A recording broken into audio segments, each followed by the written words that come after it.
pitching is never about success at all cost. Like it's never about I need to get this person to say yes, but I always want to use the pitch for what it should be, and that's a filter. A pitch should always be a filter to find the right people, the right client or the right partner or whatever you're pitching, the right investor when you're pitching for investors. So that for me is the important function that doing something ridiculous also has. Because if you are looking for a dead serious pitch coach that does not like having fun in their life and that is just 100% this is business all the time, then I'm not the person you're looking for. You're listening to Applied Speaking, and today's guest is the Pitch Doctor Christoph Sollich. Chris helps startup founders craft their perfect pitch. And he also explains tons about how pitching is part of our everyday lives and how you can benefit from becoming a better persuasive speaker. At the start of the conversation, we talk a lot about his pony pitch. It's a parody pitch and it's really funny, so I encourage you to watch it. I'll put a link in the show notes. I think you'll enjoy this conversation, so come for the fun and stay for the advice. Hey Chris, welcome on the show today. I'm glad to have you here. It's my pleasure to be here, Pim. So I was reading on your website that at some point around 2005, you moved from regular startups to pony startups and stuff like that. Can you tell me something about it? Yeah, so the pony thing is something that I'm a little bit famous for because I did a sort of famous fake parody startup at some point called Ride My Pony. And we called it the Airbnb for ponies, so it's basically P2P location-based pony rentals. Or we called it, we needed a catchy phrase, so we called it collaboratively consuming ponies together. It was obviously, it was a parody thing, but I did it for quite a while, and I was always sort of known as the pony guy. And just recently, I've actually completely revamped Ride My Pony. It's not called Ride My Pony anymore. We pivoted it. So it's now called Pony with an umlaut, Pony. And now we see it more as it's not collaborative anymore. It's not P2P, none of that. Sharing ponies didn't work. I actually have a TEDx talk about why it didn't work. And I'm not making that up. The TEDx talk exists. And now it's pony, so now it's more like the scooter. So now our pitch is basically, why would you ride a scooter if you could ride a pony? So yeah, you can look that up, pony. It's super famous. But that's why I'm the pony guy. All right, awesome story. So why did you decide to move from the regular startups towards so more parody stuff like this? I did it. That's not really how the journey went. Okay. I did real startups. I tried to found my own startups. It never really worked, or otherwise I wouldn't be here. I would be on some private island, obviously. But then I got into pitch coaching. So that was the first step that I did, where I was like, in the beginning, let's be honest, when I started doing pitch coaching, what I was trying to do is sort of bridging the time until I would do my next startup. So doing pitch coaching, I always felt like that's perfect. I can make some money. It was really good for networking. I met a ton of people, worked with a ton of accelerator programs, stuff like that. So I felt like it was ideal for one day soon to say, okay, now I'm doing my next startup, or maybe even joining a startup that I would meet through being a pitch coach. So that was sort of the idea in the beginning. But then I realized that I really enjoyed doing pitch coaching. I think, pretty good at it. At least people told me that. And then also I got older, I had kids. So at some point the moment was like, do I really want to do another startup? And obviously if the perfect thing comes around, then I would totally do it again. But for now, I'm fairly happy with just being a pitch coach. So that was my first transition. And then the second transition was that at some point I said, as a pitch coach, it would be cool to have like example pitches that I could show people, where I do certain things well or I do certain other things horribly, but just give them examples. And because I didn't have my own startup, and because I couldn't just take somebody else's startup or whatever, I had to make something up. And so to make something up for me was the like what's the most outrageous thing I could make up, and that was Ride My Pony, the P2P location-based pony rental service where you just ride home on somebody else's pony, which is obviously ludicrous. So, and that was really good as an example, but then obviously I wanted to make it a little bit funny, so I put some jokes in there. And from there, it all spiraled to the point where now I'm not just the pitch doctor anymore. I'm actually also a startup comedian, the world's first, only, and best. That's the official company line. Because as long as I'm the only one, I will always be the best. And then when other people join, then I mean, Then we'll see I'm about gonna it. be the first startup comedian. I'm gonna be the first startup comedian. I'm gonna be one of two, and I'm gonna be the second best. So maybe that's then my tagline. I have to work on that one. That doesn't run as smoothly as first, only, and best. All right. Well, congratulations on being the best right now.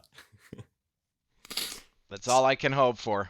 So, I think we've talked one time before this last week, I guess, and one of the things you told me about what's important about pitching is that you need to make it not boring. That's the most important thing you told me. I think that's Yes. also kind of what you tried to convey with the Ride My Pony startup. How did those two Yes. relate to each other? I mean, yeah, yes, but it's also one of the things that hasn't totally worked out with Ride My Pony and also with Pony Now, because I do see, and this happens more than you would think.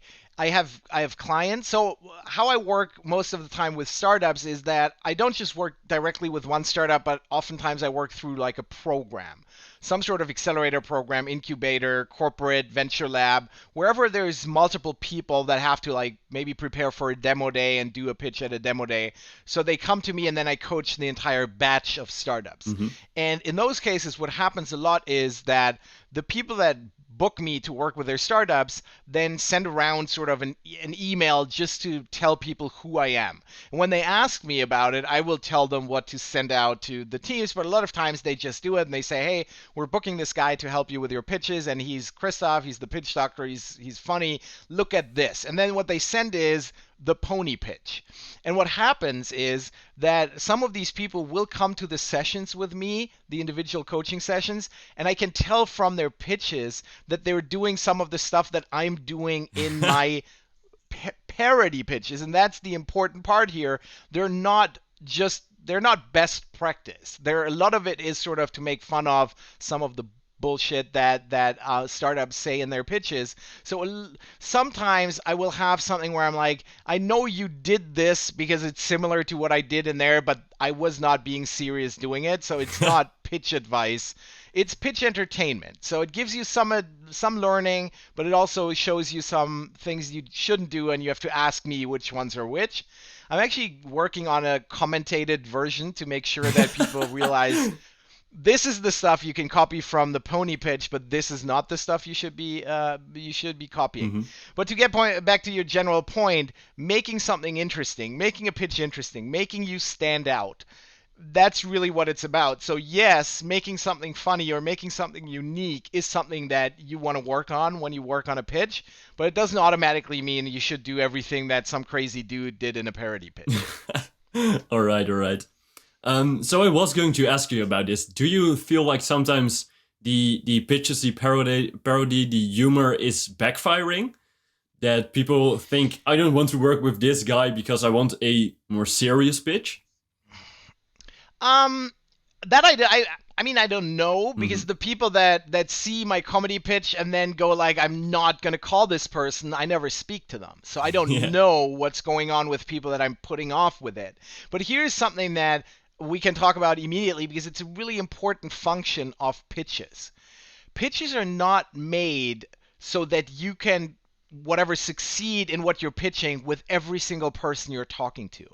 I mean, sure, if you have a sales pitch and you want to sell your product as much as possible, maybe that should be your goal. But even then, in most cases, there are the ideal customers for you, and there are people that are not going to be totally happy with your product or your service because it doesn't totally fit what they need. Mm-hmm. So for me, pitching is never about success at all cost. Like, it's never about I need to get this person to say yes, but I always want to use the pitch for what it should be, and that's a filter.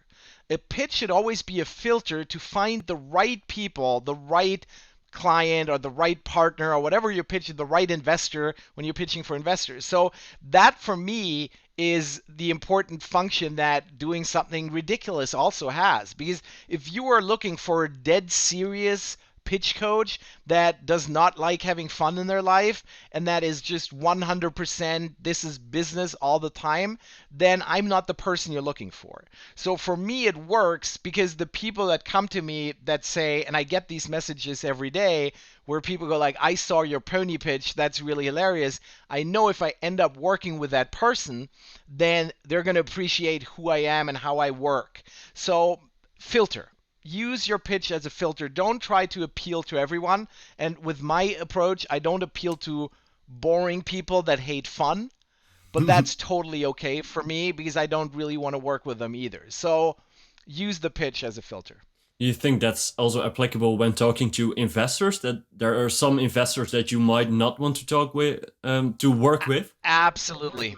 Absolutely. So in startups, there's a saying, and I didn't invent this, but somebody said this, and it's really smart. Here is the amount of time, the amount of effort you should spend on. Am I in? Here's the amount of effort that you should spend on finding an investor compared to finding a co-founder, compared to Mm. finding a husband or wife. So the amount of effort you put into finding your life partner is nothing compared to finding the right co-founder because you might be stuck with them for a long time and it really has to work. And then investors are even worse than that. You have to be even more careful to find them. And that's why filtering for the right investors is absolutely something you want to do.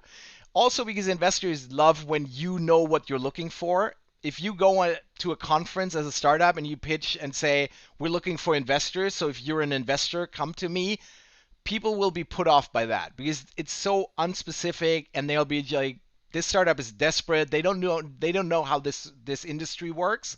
But if you say we're looking for investors that have previous experience investing in software as a service in the Brazilian market and have an understanding of real estate, that's such a specific sort of filter you're putting into your pitch that somebody to whom this description fits, they will automatically say, yes, I need to talk to this person because Mm. they know exactly what they're looking for.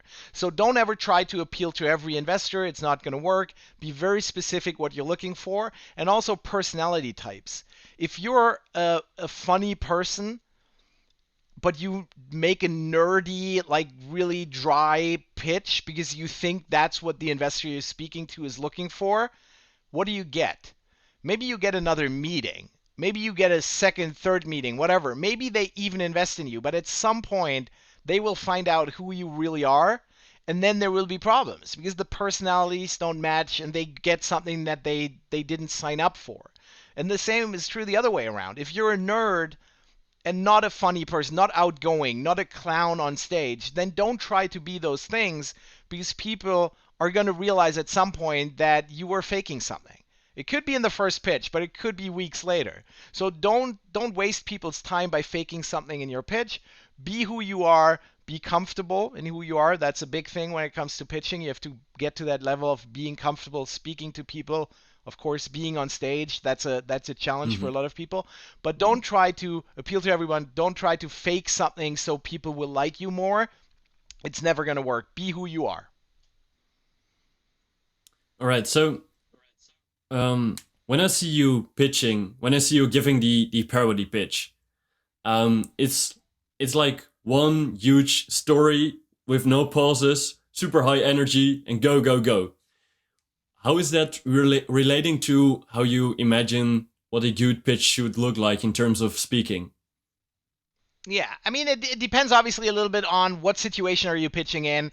How long is the pitch? Is the pitch in an investor meeting with just one investor, or is it in front of an audience? So my pitches are always styled like pitches that I do in front of an audience. And in front of an audience, energy is really, really important because Yeah. if you're in a room with people, you need to get this energy, this personal connection across. And that gets really hard when you're on a giant stage, even on a smaller stage, a lot of people looking at you, you have to get them to really pay attention to you. And Mhm. once you dip in energy, you can assume that a lot of people would just stop listening. So for me, this intense very focused, very sort of high energy approach is what you will have to do in a pitch situation if you're on a stage. If you're in a private meeting, be yourself. If you're very sort of, some people are very thoughtful and they make long pauses before they reply to a question, or they make long pauses to think about how they're going to phrase the next sentence or whatever. If that comes naturally to you, then it's fine, because you don't have the time limit normally in a meeting. If you have a 3 minute pitch on stage, you need to be very precise. You need to be pretty quick with your thoughts. They have to come one after the other. So that's the style that I'm showing in my presentations, because that's what people normally struggle with to get to. Whereas having a more deliberate, slower approach to a conversation is something that people just normally do because it's natural to them. Yeah. So, do you also recommend to for public speeches, for speeches on stage, to learn them by heart so you know every word you're going to say, or is there some element Yeah. of improvisation involved in it? Yeah, so that's a tough challenge that everybody has when they're preparing a pitch or any short presentation, really, because there is this problem that your pitch will sound the most natural if you just do it and you never Mhm. prepared it. Then the more you get to a point where you know exactly what you want to say, it will actually feel a lot more unnatural. So then you have to practice it a lot until you get over that hump and it feels natural again.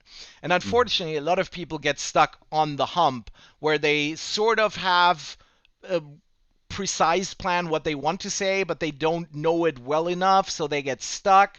But then they have these complicated sentences that they want to say, but they never really get to them because they can't remember, and then they screw it all up, and then in the end, disaster happens basically. And Yeah. so to answer your question, yes and no. It really depends on who you are, how long your pitch is. I think if you have a 1 minute pitch on stage, if you don't learn it by heart, it's probably not going to work. Mhm. 3 minutes, you might give yourself a little bit of room to change some words around depending on how they pop into your head. And when it gets to 5 minutes, that's when I would say give yourself definitely a little bit of room to maneuver, because you might want to adapt something, and it just it's hard to feel natural for 5 minutes if you're saying something that you learned by heart. Mhm. But here's actually the biggest thing that you need to do in preparation. And this is sort of a pitch hack that everybody should know about. If you ever work on something that's so short that you really want to sort of have every word basically figured out beforehand, don't ever make the mistake of sitting down and writing a pitch or any sort of speech. Because here's the thing, Mhm. there's a group of people that can do that, and they are called speech writers. And I actually had the chance, it's probably 5 years ago, I had a startup founder that I worked with, and he had been a speechwriter for a famous German politician before he got into the startup. Then there was a big scandal involving the politician, so the politician disappeared. There was no speeches to write anymore, so the guy basically had to do a startup. Mhm. And what he told me was, as a speechwriter, you have to develop basically one skill outside of obviously knowing the content of what the politician wants to say. But the one skill is to be able to write like somebody else speaks. So his preparation process when he started working for that politician was he listened to every single word that politician had said on anything unscripted. So any talk shows where the politician just replied to questions, any discussions, anything he could hear from that politician. Because he needed to learn, how does this person speak so that I can write like that person would speak. Mhm. Now here's the problem. A speechwriter, a trained person can do that.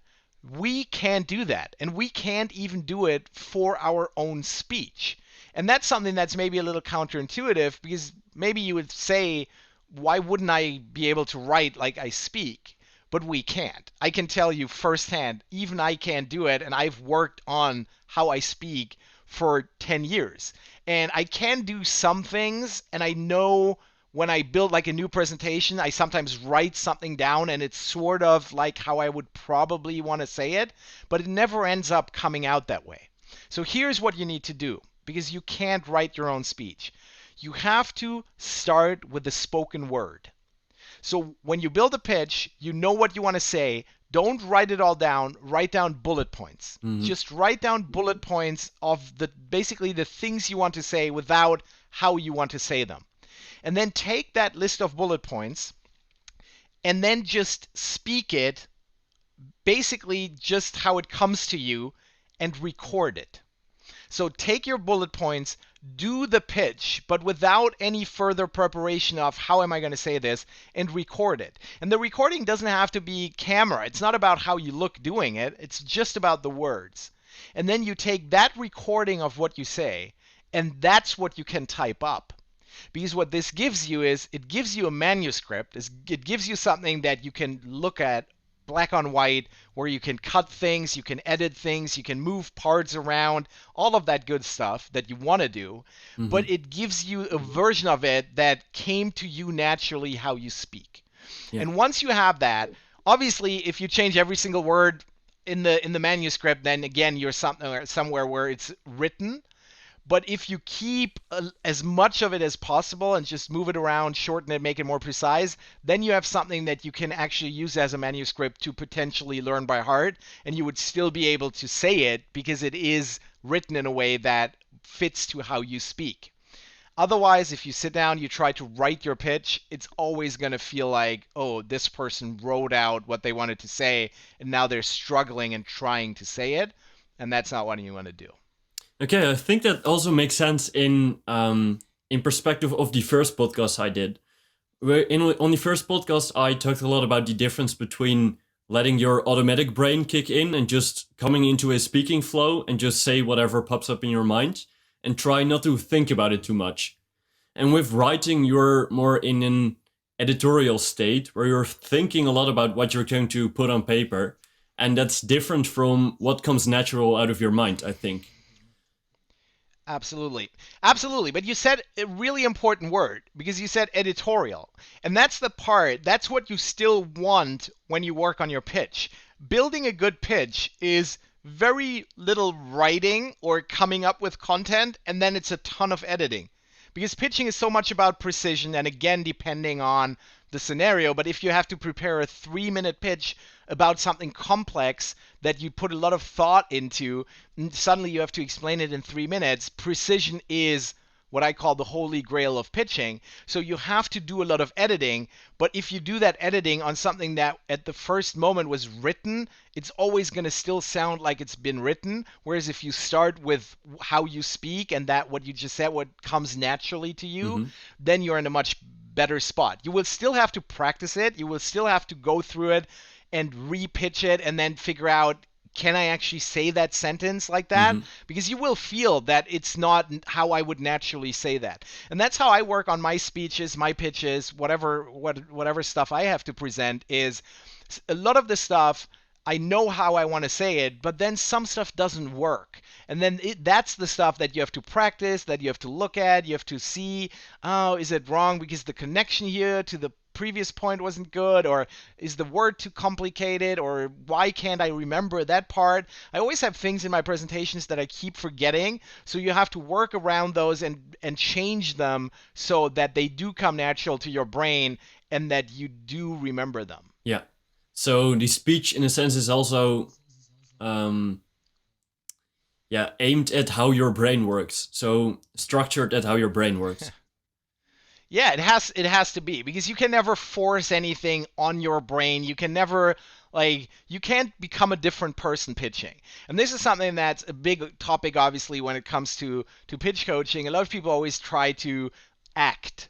They try to be something that they're not naturally, and they try to pretend to be this other person or have these other strengths or whatever, hide their weaknesses, all of that. It's never really going to work because it's still you, it's still your brain. But the good thing is, and I said that earlier, it's not about that. It's not about trying to fake something, because pitches are filters. You're trying to find the right match, and the right match is only going to come for you and not for some image that you're trying to create that's not really yourself. Okay, cool. How does it work when people are going to approach you to help you, to let them help you with their pitch? Do you teach classes of people, or do you also teach individuals for their startups? I do workshops, a lot of workshops. I do a lot of sort of input sessions where I tell people how to look at a pitch and how to work on a pitch. And then what I do most, probably 85 to 90% of my time, is individual one-on-one Mm-hmm. coaching because I think pitches are a very unique thing. The things that people are pitching are very unique, and you always have to figure out what is so unique about what you're pitching. How does it apply to the target audience? That it's really hard to stay on a level of just general advice when it comes to pitching. I always Yeah. say there is no absolute truth in pitching. There's just cases of something being a bad idea 999 times out of 1,000, but then the final time out of 1,000, exactly that thing that sounds wrong is actually a great idea. My example I always give for that is that I actually had a guy previously that I made their pitch do their pitch naked. And that's a terrible idea for at least 999. So I think I've I think I've coached around about 2,000 pitches by now. And for all the other 1,999, this would have been a terrible idea. But for that one pitch, it was a great idea to do it naked. He ended up not doing it fully naked because he didn't have the guts to do that. But he did pitch in the Borat Uh-huh. outfit, like the mankini. So if you want to see that pitch, you can go to YouTube and enter mankini pitch, and it will come up, and you can see for yourself why it's working in that context. But the broader point here is that it has to be individualized if you want to do a great Yeah. pitch. Sure, there's a checklist. Don't make these 10 mistakes all day long. Don't make those 10 mistakes. But then you're missing out on the one time making that mistake would actually make your pitch really great. And because that's what pitching is all about, standing out, getting people excited, getting people to notice, and then ultimately getting people to say yes. But first of all, getting people to say yes to a deeper conversation. That's why it has to be so individual. And that's why I do mostly one on one coaching. Do you also do you always personalize those pitches when people go to different investors? Yes, ideally, yes. I mean, if you have clearly defined categories of investors where you're like, we have 10 investors and they all have a very similar profile, then maybe the pitch might be the same one. But ideally, if you know more about the investor, I always say stalk them a little bit. Like if you know that the investor has kids or doesn't have kids, has a dog, what do they like investing in? What were their success stories? Like what were their investments that they really succeeded with? What are ones that failed? All of that stuff will educate some little parts of your pitch. Hmm. But generally, what you have to do is you have a clear idea what type of investor am I looking at, and that's what you have to go for, and that's where you can't use the same pitch for something like if you have an investor that you're a startup in say the Netherlands and you have an investor that has never invested in a startup in the Netherlands and you have another one that has already invested in startups in the Netherlands. I don't think you can do the same pitch because you have to deal with different sort of fears that these different types of people have. One is like, do I want to invest in that country? Is this weird for me? Or is this something that I desperately want to do because the startup is so great? And the other person feels totally comfortable with doing the same thing. So you have to have these criteria where you're like, what are my potential investors that I'm talking to and what's their deal? And only if their deal is very similar, even like only if they're very similar types of investors, you can maybe use the exact same Yeah. pitch. So you mentioned you have to take into account what are the fears of the investors. Is that some fundamental cornerstone of the pitch you're building to try to address the fear of the investors, or is it in some cases the right way? No, I think you always have to address it. It shouldn't be the first and foremost thing. The first and foremost thing I think needs to be getting people excited about becoming part of your journey and your story. And that's why storytelling is such an important part in all sorts of presentations, but certainly in pitches as well, because the investor doesn't. They're not a computer. Okay, they're not a computer yet. Let's put it that way, because I think that in 5 years there is probably going to be robo startup investors that make investment decisions solely based on facts. Hmm. But right now, it's still human beings, okay? And human beings don't just look at something and go like, oh yeah, the numbers add up and let's do this. They might do this in later stage startups like Series B, C, D. That's when the type of I'm just looking at the numbers and I can make an investment decision comes in. If you're talking about pre-seed, seed, even Series A investments, these people join a story. They join a journey. They don't just go for the numbers and say, this is where I put my money. Yeah. So in those cases, what you have to do is you have to get them excited about being part of what you're doing. For an angel investor, even more so than a Series A investor. An angel investor is basically somebody who has made some money and who invests in startups now, but they would prefer to still be a founder. So they're basically doing it to to scratch that itch of I want to be a founder again, but they're too like comfortable financially and they're older and they don't want to go through all the work again, but they want to be part of it. And the same is still true for a Series A investor. They want to brag to their friends about these awesome companies they're investing in. Then you become successful and then they can say like, yeah, I invested in them when they were like 4 people.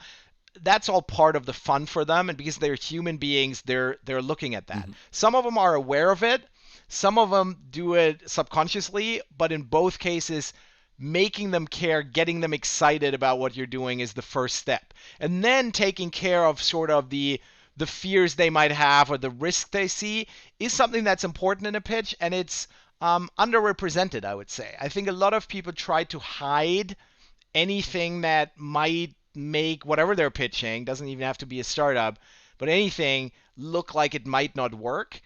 I don't think that's the best way to do it. I think the best way to do it is to be very open about the risks that are involved, but then have very good answers as to what are these risks, how can we deal with them, how can we make sure that that's not what's going to kill us. And I think the smarter the investor, the more they understand they want somebody who's open about the risk and who's aware of the risk and who goes out and sort of defeats the risk rather than somebody who might not be aware of the risk. So I would always include that because otherwise it feels like you're hiding the elephant in the room and you're pretending there is no issues, but there's always issues. Whatever you're pitching, there's always issues. So attack them. And there's one other reason why you want to do that. Because generally you're pitching to smart people. Okay? If you're pitching to like complete idiots that have a ton of money, I think you can maybe get away with not talking about the risk. But if you're pitching to smart people, they will ask about it.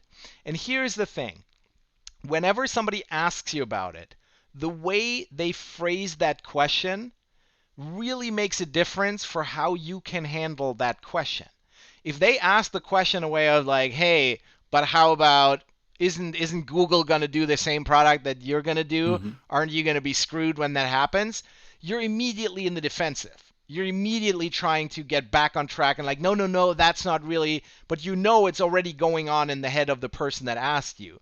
So you're in the defensive. It's a problem that you have to deal with. Whereas if you take the same issue and you go into the offensive and you go like, we obviously know that this is a risk, but, and you explain it, you are still in control of how you're speaking about this risk. And it's much easier to explain it that way rather than to sort of be hit by an aggressive question and then try to gain back the ground that you're losing because you're like, oh, sorry, no, it's not that bad.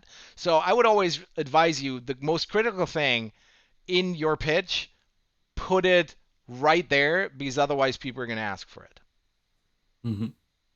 All right. So on your website, you write something about pitching is useful for when you're going to raise funds, when you're going on sales calls, and even when you're going to ask your mother for a raise in your pocket money. How do you think Yes. the pitching principles relate to asking your mother for a raise in your pocket money? 100%. I really strongly believe that our entire life consists of pitches interrupted by minor details. Unfortunately, there are already 35, I think, books on Amazon called Life is a Pitch. Mm-hmm. So it is not going to be the title of my autobiography. Because first, I thought that because I thought I'm the first person to come up with that line, Life's a Pitch. But it's true. you're pitching all the time. And that's why, for me, pitching is such a general skill. It's not just you want to be an entrepreneur, you have to pitch your startup. No, whatever you do in life, you will need to be good at pitching. And the general rules always apply in the same way. And pitches really make your life better. So, just an example. Before, like, the last year when we were able to go to a movie theater and watch movies with friends. Do you remember those times? They were awesome. So what happened a lot of times is you would go to the movie theater and you hadn't agreed on it. It wasn't a specific movie you were going to go see, but you just are like, "Hey, let's catch a movie." You go to the movie theater. What happens? Everybody goes to the lobby, five friends are meeting, and immediately the pitches start. The first person is like, "We should watch that movie because I heard this and this about it." Next person goes, "We should watch this movie because this actor is really great and I love whatever. I read the book." Whatever the arguments are, there are pitches going on. And what ends up happening is that in the end, the group watches the movie that was pitched the best. That's what always happens. And when you look at it that way, in a stupid example like that, you realize how if you're good at pitching, if you're good at getting other people to say yes to what you're proposing, and that's what a pitch is, then you can really change your life for the better because you end up watching the movie you want to see. And this has been driven home to me because, like, I don't know, maybe 15 years ago, I spent the worst hour and a half of my life watching an Adam Sandler movie called Zohan, where I Oh, can't they're even footballing describe what with the the movie cat is and stuff about. like that. I know it. It is rough stuff, okay? He's a hairdresser, but he's also like a Mossad agent, whatever. Watch the movie and you know exactly what I'm Yeah. talking about because that's an hour and a half that I'm never getting back in my life. And the thing I realized in hindsight when I was starting to do pitch coaching was like that was exactly where I screwed up a pitch because whatever movie, I don't remember what movie I wanted to see that day, but it wasn't Zohan, and I tried hard to talk people into seeing whatever I wanted to see, and it ended up not happening, and I was really, really disappointed in the end, and I hated the evening, and I was like, this sucks. So don't do that. Try to be good at pitching. Try to take control. I always compare a pitch to a steering wheel. With good pitching skills, you're able to steer your private life, but also your career to places where you want to go. Whereas if you're bad at pitching, you will not be able to do those things. Because talking about your career, you're pitching all the time, even if you have a boss. If you have a boss and you go to her and you say, "Hey, I have an idea. We should be doing this new project, new whatever, customer acquisition strategy, whatever you're proposing," you're saying, "I have an idea. Let's do this." What you're really saying is, "I have an idea that I really believe in. I want to do it.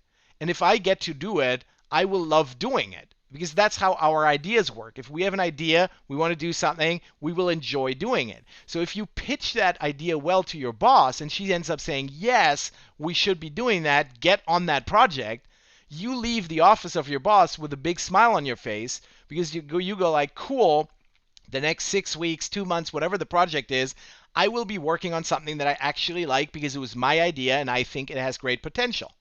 If you pitch the same thing poorly to your boss, she will say, "Nah, we're not doing that. Get back working on whatever the thing is I gave you last week that nobody wanted to do and I pushed onto your desk." So just like that, also if you're not an entrepreneur, if you're not doing your own thing, you're still taking your career into your own hands if you're good at pitching and if you're good at getting people to say yes to what you're proposing. And that's why I said this a long time ago for the first time, and I stick to it. It's my goal for my career that pitching becomes a subject in school, like math, whatever, geography, all of the boring crap. And then there's also pitching, where young people learn how to pitch ideas because I think it's a really essential skill and it's something that's going to help them throughout their careers and their lives. All right, that's interesting. And how do you think you're a father, right? Do you Yes. use these principles of persuasion in being a father sometimes? And does it benefit you? I think My kids use it more on me than I use it on them because they're way smarter. And that's actually something when you're a pitch coach and you have kids, you actually realize how kids use that kind of stuff and they know exactly how to push your buttons and how to get you to where they want you to be. So I think they use it more on me. But the one thing I already do with my daughter because she's 5, my son is 3, so he's a little bit away from like being aware of how he's pitching. I do tell my daughter one thing all the time, and that is ask for what you really want. Because she doesn't do that. Because she will find these like proxy discussions or whatever where I can tell because I know her and I know what she wants, but she doesn't say it out loud. She's always sort of circling around it and she's like, yeah, and she's unhappy and you can tell she's unhappy and she might be crying, but she never says, Dad, I want X. And that's something that I'm already telling her because I think that's something that we all should really, really get to where we don't sort of hide what we want because a lot of times people can't guess. And that's what I love about pitches because pitches, if they're done well, they're very specific. I'm coming to you today because I want this. I want you to say yes to this, and I'm defining exactly what I want, and then the person absolutely knows what I'm talking about, and then they say yes or no, and then we can all move on. So pitches are something that's very efficient rather than like I always drop little hints in like a conversation about what I might be like wanting to do in my work. And then my boss has to figure that out. No, I go to my boss and I say, hey, we should be doing this. Here's the reasons. Give this project to me. It's going to be awesome. We're going to make money. And they say yes or they say no, but we know what we're talking about, what we're dealing with. So that's a thing that my daughter is going to learn early. Don't hide what you want because maybe Daddy doesn't know what you want. Most of the time, right now, I still know what she wants, but she'll become a more complex person. People out there are complex people. They're not going to figure everything out that you want and that what they want. You have to tell them. So be straight up. Bam, this is what I want. Do you want it? Yes or no? And then if no, great. We've avoided wasting time here. We can all move on. I think a pitch and a no is a really cool outcome. Even when you're talking to investors, is a really cool outcome because it's much better than I'm not sure. I didn't really understand the pitch, but I'll say, yeah, let's maybe meet again in like 4 weeks. How is that helping anyone? Yes or no? Next step or no? A no is a great outcome for a pitch because it keeps us efficient. So, what do you think that are more cornerstones for great pitches? What are some bullet points that if you know them by heart, then you're going to be a good beginner pitcher? Because obviously you have to practice a lot to really get them in your speaking. Yeah, so generally I differentiate 3 things that you have to nail in a pitch because those are maybe like the 3 components of a pitch. And the first one is obviously content. That is what is it that you're saying? What are your arguments for what you're trying to get? And that's something that everybody knows. The content of what you're saying is important. And then the second thing is just as important, but that's something that people aren't that aware of, and that is performance. So content is what you're presenting, but performance is how you're presenting it. And those two are equally important. And this is something that's a little counterintuitive because a lot of people, and this depends on culture a little bit. I think us sort of Central Europeans, we're very much like that. Other countries are a little bit less so, but we always think it's about facts. We think pitching or anything, any communication is about getting facts from my brain to the other person's brain, and then their brain is going to say, yes, great idea, let's do this together. That's not how pitching works, and that's not how the first step that you have to take with pitching, because the first step is all about getting people to care enough so that their brain actually looks at it. And caring wouldn't be the brain, it would be more the heart.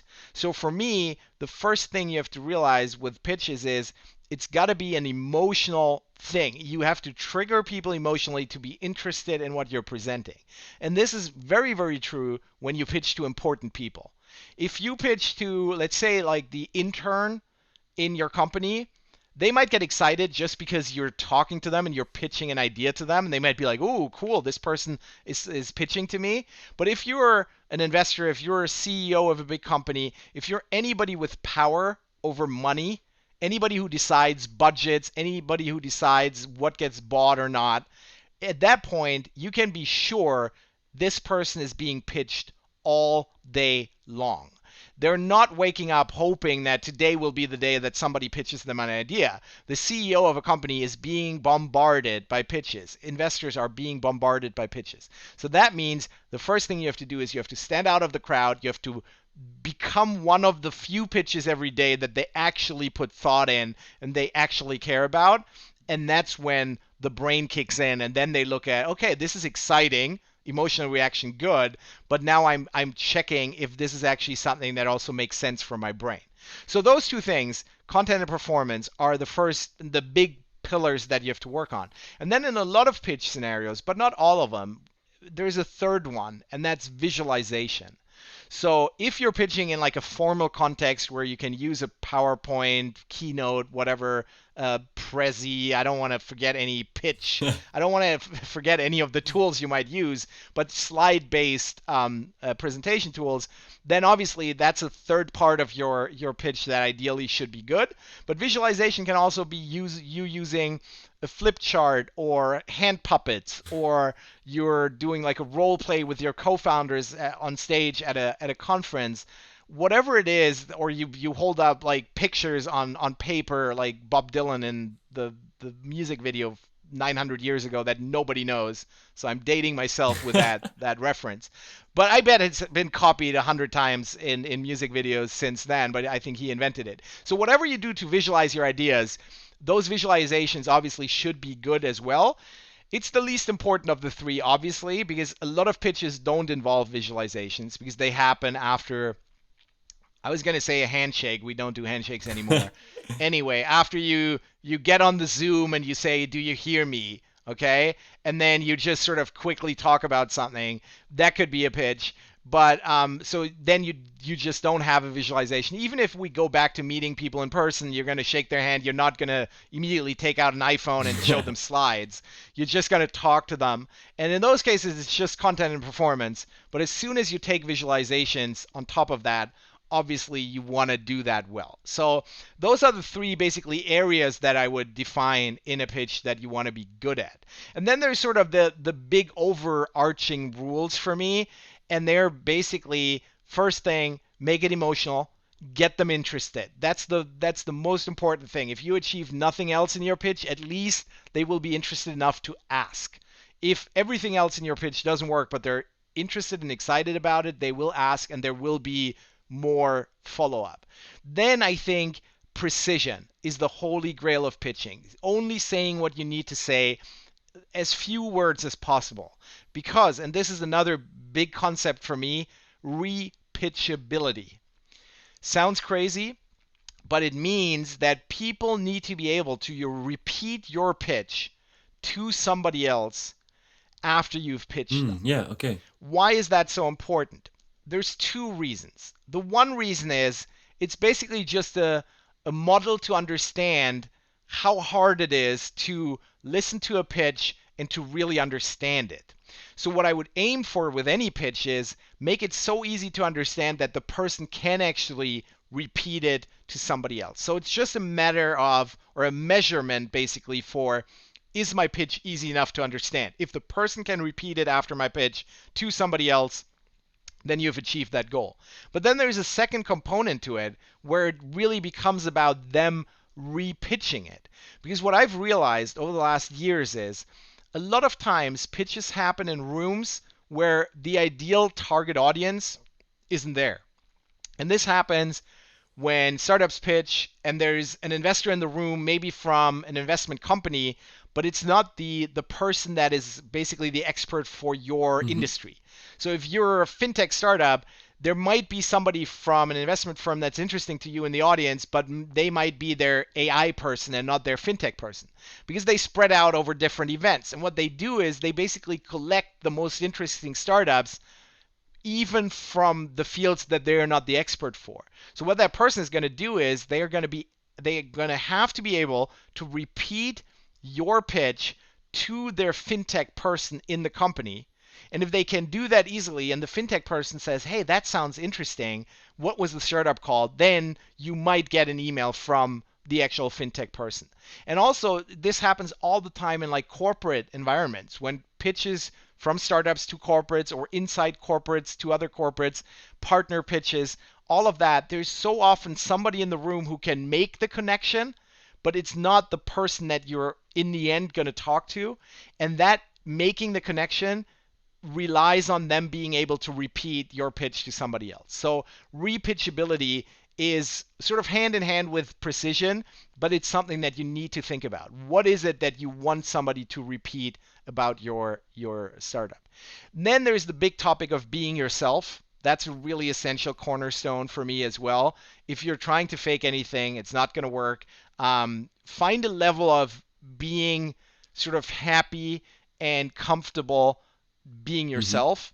This is something that takes a lot of time. It's not something that we can talk about sort of in theory. It's something that will happen to you as well by doing a lot of presentations, by doing a lot of pitches. You will get to the point where you realize how you want to do this kind of stuff. But it's really essential because everybody can tell, is somebody comfortable, is somebody faking something, and you don't want to be the person that's perceived as faking something, because a lot of times it happens without you actually lying or telling them something that you're making up or whatever, or fudging the numbers. You're not doing that, but it will come across like that because it feels like you're Yeah. faking something. And then there's the fifth big thing that I always have to look at, because a lot of the people that I coach end up doing a PowerPoint keynote, whatever tool presentation in the end, is death by PowerPoint. I mean, there's basically an understanding in our society today that PowerPoint, we say PowerPoint, but what we mean is bad PowerPoint. But we don't even say bad PowerPoint anymore because we assume that everybody considers all types of PowerPoint Mm-hmm. horrible.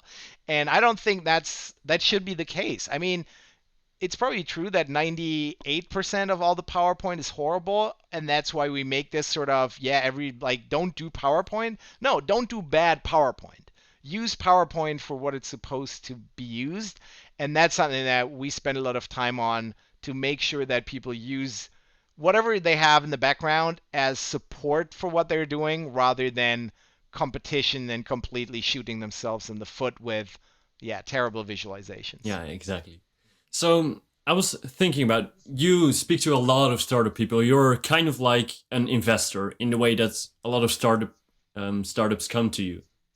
So you also speak to a lot of, let's say, bad startups with bad ideas and maybe bad execution. Can you still make those pitches high quality, or is there a problem in there? And is there also some danger in there? Because if you can make a really good pitch and really convince some investors about a super bad idea, then they're going to make the wrong investment. So how do those things relate to each other? Okay, I'll reply to the final part of the question first. Is it a problem if a bad startup has a great pitch? And to that, I have a clear answer. No, Mm-hmm. because investors are freaking professionals. Nobody that invests in startups, and some of this has to do with regulations. And I know there's a big push, especially in the US, to get anybody to be able to invest in startups. I don't think that should be the case. I don't want my mother to invest in startups because she has no clue. I don't even want to invest in startups myself because, to be honest, and this will be the answer to the other part of the question, I don't have a clue either.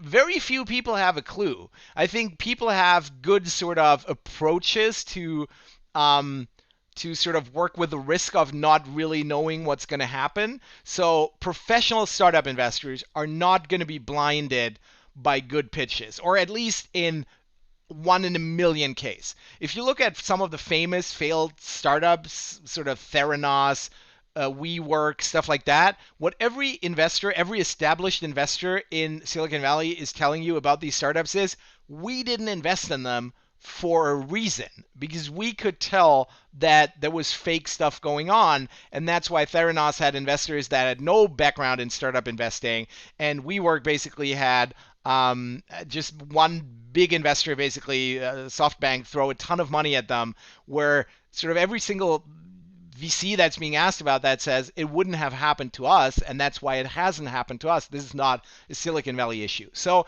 I don't think there is a great pitch for something fake. that's then going to get these poor investors to put their money into a startup. That doesn't exist. They do a ton of due diligence. They look through everything. Like you can blind them with a pitch, but then they look at the startup very closely. So the one thing that I will say is that a good pitch for something that might not be that great could waste people's time. That's all it will do, because an investor could look at a pitch and go like, this is an amazing pitch, this sounds awesome, and then they will follow up with meetings, more meetings, they'll get to due diligence maybe, and then they waste time and money on finding out that in the end they don't want to invest. And that is maybe a slight problem, but that's an efficiency problem where that's part of, like, that's a cost of doing business. That's why they look at these startups so closely that they don't end up investing in the bad ones. So I think that part of the question we can basically get rid of. The other one, can I help people that have a bad startup idea? Absolutely. And this is something that I think that's something that I'm proud of because one, okay, and this is the important part I already alluded to. Nobody the F, can we swear on here? I don't know. Oh, Nobody absolutely. the F Go ahead. knows. Nobody the fuck knows what startups are really going to be successful, okay? Especially early stage.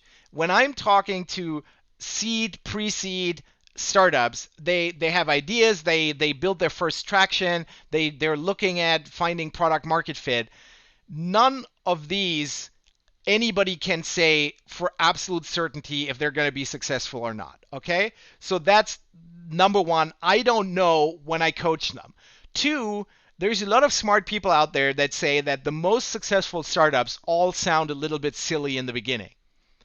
140 characters for blog posts, that sounded like a dumb idea to a lot of people. Just a random person picking you up in the middle of the night in the car sounded like a weird idea. Sleeping on somebody's air mattress sounded like a weird idea. In hindsight, all of these sound like great ideas because we know what they became. They became Twitter and Uber and Airbnb. You could all tell from how I said it, but back then they sounded stupid. So I think that's an absolute non-issue for me. I don't judge startup ideas. I maybe did in the beginning, but not in the way of thinking that this is a terrible idea. But what I did for sure is that I came home after coaching 10 startups more with a feeling of this was great. Like that was a great idea. So I got more excited about specific ones that I really liked rather than sort of saying, yeah, that one is not going to work.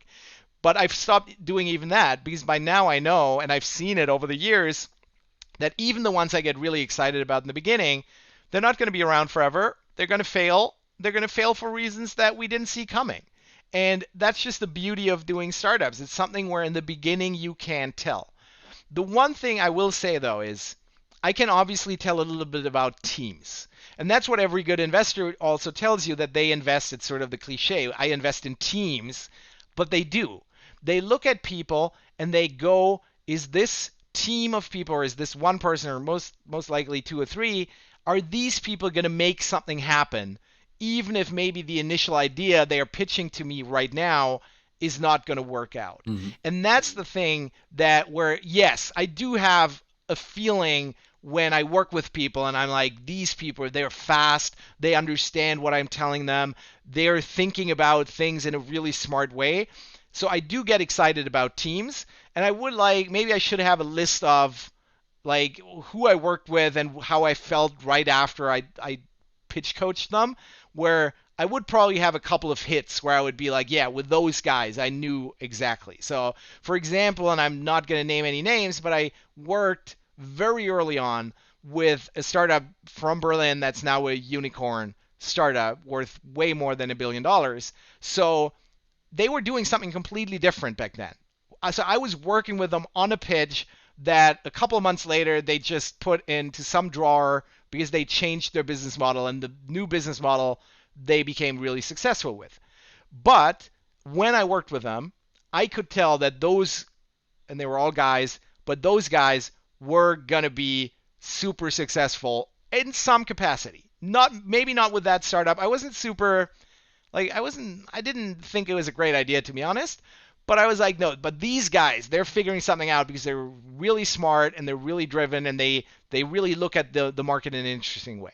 So that's something that I do get, which is similar to investors. But then the investors have it way harder than me because they have to now make the decision to give people that they believe in money for a specific idea where maybe they should invest in the person because their third startup is going to be successful. But you pay them money for the first startup. So for me, what it's about is I want to make people better at pitching because even if I think that the idea is stupid, even if I think the team isn't great, I know I can make a difference in how they pitch it. Hmm. And with that, even if it's a bad idea, if it's a bad team, it's still good for the ecosystem because that allows an investor to give a clear no.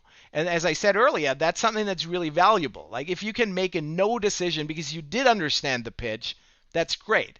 Whereas if there's a bad startup or a bad team and they have an unclear pitch, that's what leaves everybody in limbo. And then they're like, oh, there's something there. Maybe I should talk to them again, but maybe not, but I didn't understand it. So good and clear pitches help everyone. I don't have to worry about startups being good or not. I see myself as a teacher. I know a lot of people that I worked with on their first or second startup, and they became successful with their third and fourth. And I know absolutely sure that they took something from my coaching. Doesn't mean that I'm in any way part of their success, but I know that I never work with anybody just on this is how you need to pitch this idea. I always want to educate them on how they have to pitch and why they need to do certain things. So I know that will always help them later on as well. Third startup, fourth. I don't care. Just be better at pitching when you leave my room, Zoom call, or whatever it may be. Yeah. So that's interesting. It reminds me a lot about like the trial lawyer defending a criminal system. Because I can imagine that a lot of people ask the trial lawyer, how can you defend a criminal if you know he's done something wrong? But like you said, it's about improving the system. And if you give the criminal a good chance of pitching himself, of pitching that why he shouldn't be guilty, then it's for the judge to decide in the end. But you need to give him the best chance to actually express himself. So I think that's quite similar. Yes. I think it is. I think it's a good analogy. I haven't thought about it that way. I think it's even a little bit easier for me because I know nobody is doing a bad startup on purpose. Mm. Like if somebody came to me and said, I want to cheat people out of their money and I'm doing this fake startup and it's not really a startup and I'm just grabbing their Bitcoin, then I would have sort of a moral issue. Yeah. But because I know that even the people that I might think they are doing a stupid startup and they actually are, which I never know in advance if I'm right with a feeling like that, I know that they do it because they think it's going to be a great idea. Mm-hmm. And because so many bad ideas end up being great, or what looks like a bad idea end up being big successes, none of these guys or women that founders, nobody is doing it on purpose. Nobody's trying to cheat somebody, and that's why I have a completely clear conscience. Even with a trial lawyer, I see the point that they should be able to make a fair case. But for me, it's even easier than that. I know that they're putting all their hard work in there, and they deserve to be able to pitch that well and not fail because of a bad pitch. So it's really easy. I sleep really well at night. Yeah. So if my kids let me. So I was also thinking about, there's the other side of the coin of the question I just asked you. Like I just asked, can it be that there is hiding a bad startup behind a good pitch? But the other way around is also dangerous for investors, I think. That the good startup is hiding behind a bad pitch. And do you think if you're more used to giving pitches and giving advice on pitches and seeing pitches, that you can start to look through bad pitches and see the good idea behind it? Yeah, absolutely. I think that's what I have to do all the time because first I have to figure out what a startup actually wants to do. And a lot of times, and this is something that I should have mentioned probably in the last answer as well, what can't be pitched is not a bad startup, but a startup that doesn't know yet what they actually want to do. Mm-hmm. So there are those cases where people come to me with strategy where the strategy just doesn't make sense. And this is something that objectively you can say. ideas, good or bad, that's always subjective, and that only time will tell. But if you say something in a pitch that just doesn't make sense because it's not logical, that's stuff that I point out. And that's the pitches where we can't finish the pitch that day, basically, because they have to go back and they have to think about sort of what's wrong here that we still have to figure out. And those happen quite a lot because I see the value in working on a pitch, especially very early, a lot in exactly this. When you struggle having a very precise pitch in the beginning, and maybe somebody like me tells you, we can't build a pitch like this because the parts don't fit, that's a really good way of figuring out that your startup idea might not be where it needs to be. And that's something that I use when I do exercises with startups that I work with. If there's multiple founders, one thing I'll always do is I'll have them pitch to me individually. So I will basically, if I'm in a room with them, I will say, okay, first person, you stay out of the room. The other person pitches to me. I listen to the pitch. Then the second person comes in, maybe a third co-founder, and they all do the pitch. And sometimes I tape it and then I show it back to them if we have a lot of time. But sometimes what I'll do is just I'll listen to the second and the third version of what's supposed to be the same pitch. They're completely different. And you can see when you look into the first person's eye, the one that did the first pitch and then stayed in the room for the second and third, you can look in their eyes and it's so funny because they realize, oh shit, my co-founders are saying something completely different than I am. And that's not a bad thing. That just means that you have stuff to figure out, and working on your pitch can be helpful because it helps you figure out what it's really that you want to tell people. So those things definitely exist where I can point out to them that whatever they're planning on doing doesn't make sense yet, and they need to figure out that it makes sense sort of logically, and then we can, it might still sound like a stupid idea, but at least it's an idea that makes sense in itself. And going back to my pony stuff, the pony stuff always is stupid, but I pay very close attention that it makes sense logically. Once I say the premise is you ride somebody else's pony around the city, everything that's based on that makes total sense once you've sort of agreed on that first weird assumption. So that's something that's really important. Your pitch has to be logically in itself. So that's something that, yes, that happens. But the other thing that happens all the time is that good startups get lost because they can't pitch their ideas well. Yeah. And that's something that is in nobody's interest. And that's why investors actually quite like what I do. Although I don't work with investors, but they like what I do because they know that the better an ecosystem gets at pitching in general, the less we lose good startups or good ideas in general because they're not presented well.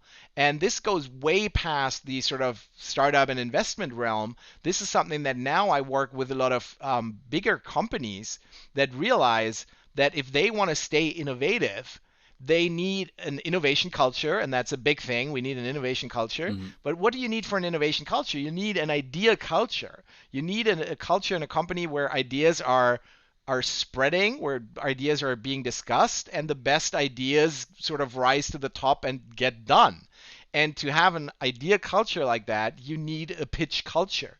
And that's why now I actually do a lot of coaching just for people in any type of company where the company knows we want people to have ideas, push good projects so that we can remain innovative. So it's a general thing that good ideas die because of bad communication, bad pitches. That's a big part of it. And that's basically my mission in life, to make sure that good ideas don't die for bad reasons, and it's the bad ideas that die for good reasons because they're bad ideas.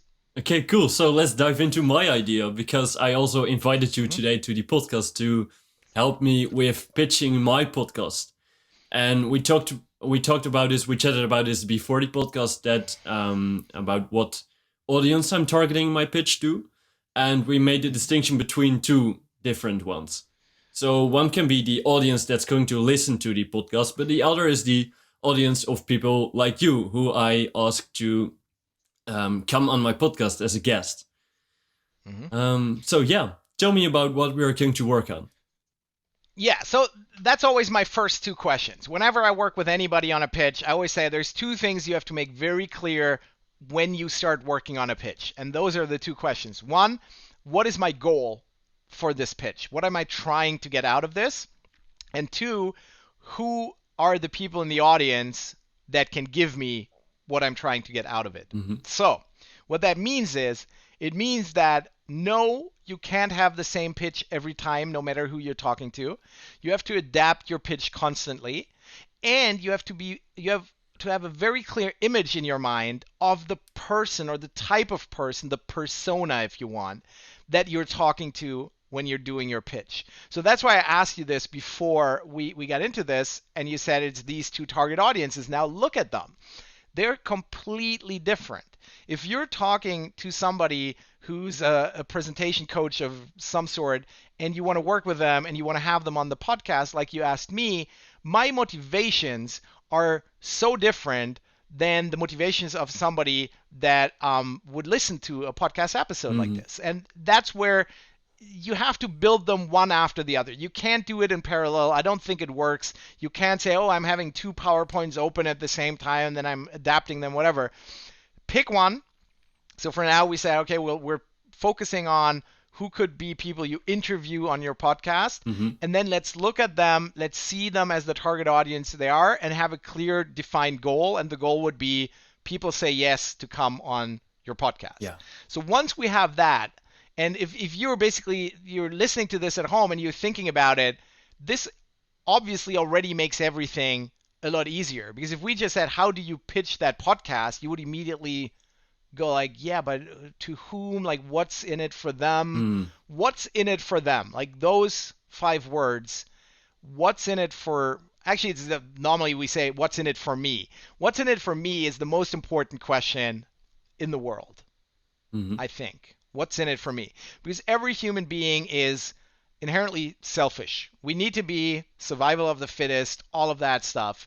We're conditioned through whatever long time of evolution to think about ourselves and our own sort of benefit. So what's in it for me is the thing that everybody's asking themselves whenever you pitching them something. So if you pitch to people about coming onto your podcast, you really have to think about what could they say, what's in it for me? And this is my first challenge to you, because I don't want to get into this is your pitch. I want to ask you a couple of questions so we build a foundation for your pitch. What do you think? People that you're going to ask in the future to come onto your podcast, what could be in it for them? Okay, so one of the things I was immediately thinking about is that they can show their coaching skills. They can come on my podcast and live show how they approach coaching people, and that can be a funnel for them to get more clients, for example, or to just show it off to on the podcast. Yeah, okay. Anything else you could think of that they would get out of it? Okay.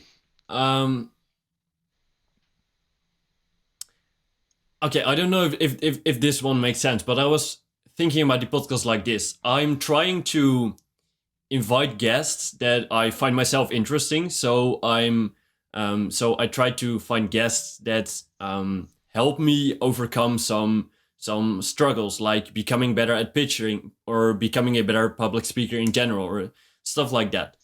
So every time I try to overcome some personal struggle, and what's in it for them, but I don't know if this is going to make sense, could be that they, if they manage to help me overcome that struggle, then there's going to be some like boost in their ego that they're able to do something like that.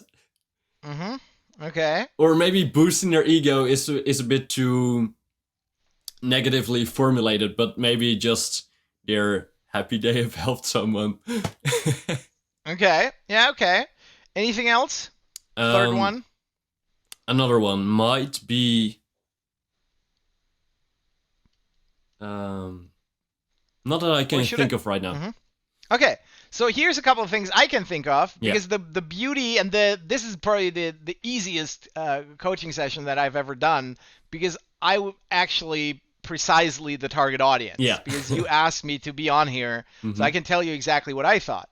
So for me, there's actually 2 other things that I can think of. One is, and this is something that for me personally is also always a good sort of argument for anything, it's going to be fun. So for Mm. me, a big reason to do this was to say, oh, I bet this is going to be fun. This is going to be, okay, let's say fun slash interesting. Okay?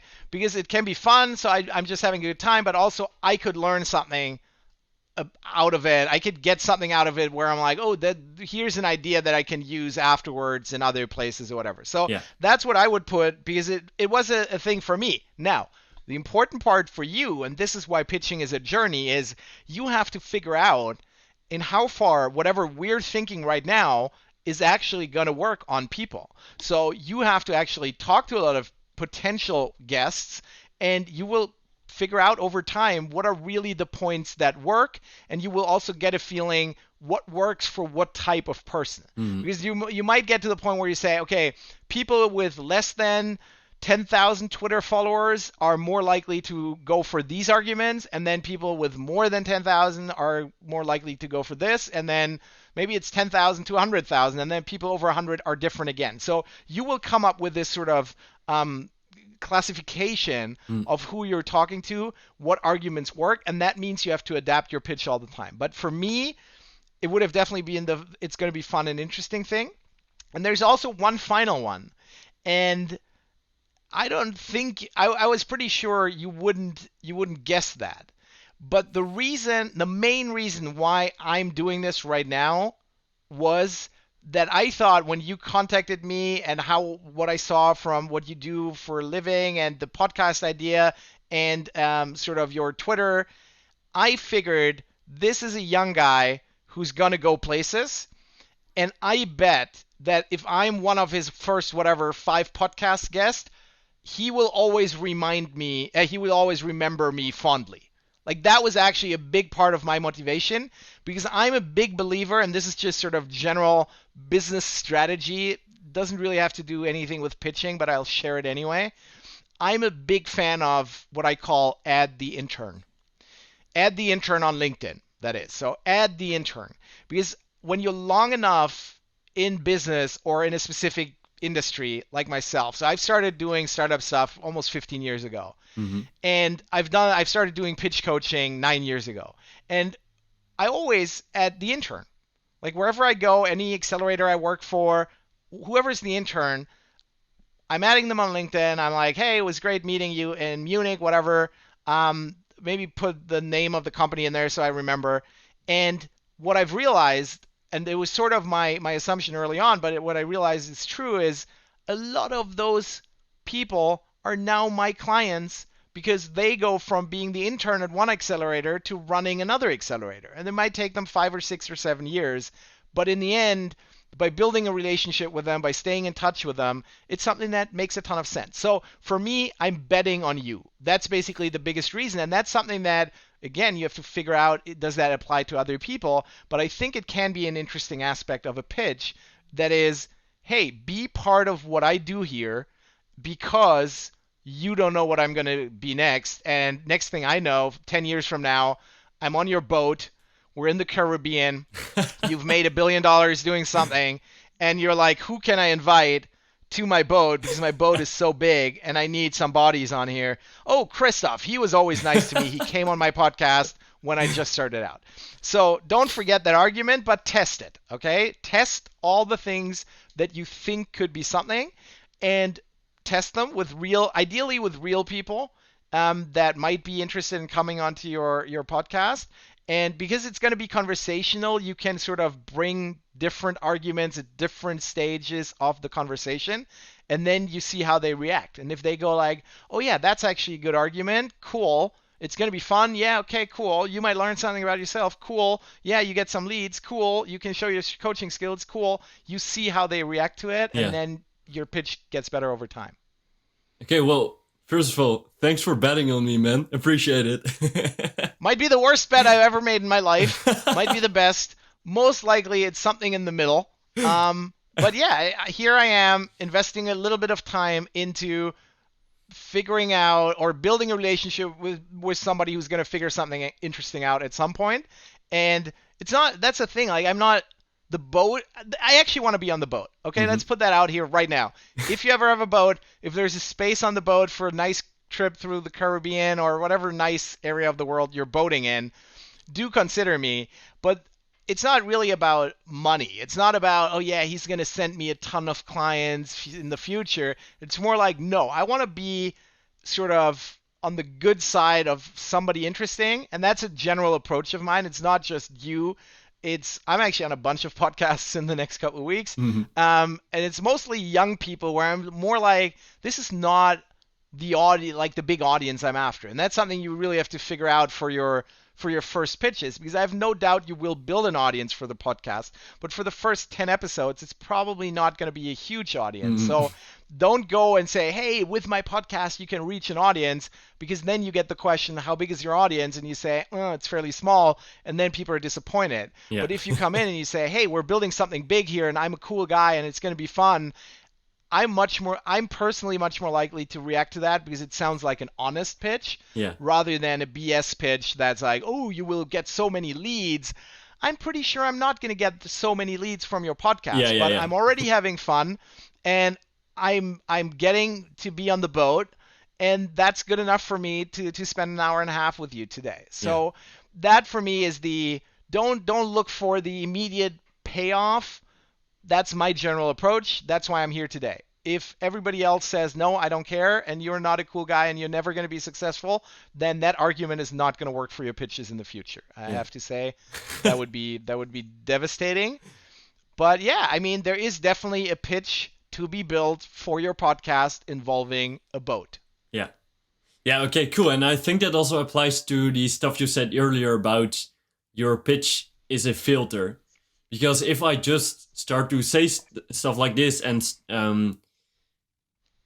explain the direction I have in mind with this podcast, for example, and what it could be in the future, then that could also be a filter for people approaching me or coming into my podcast.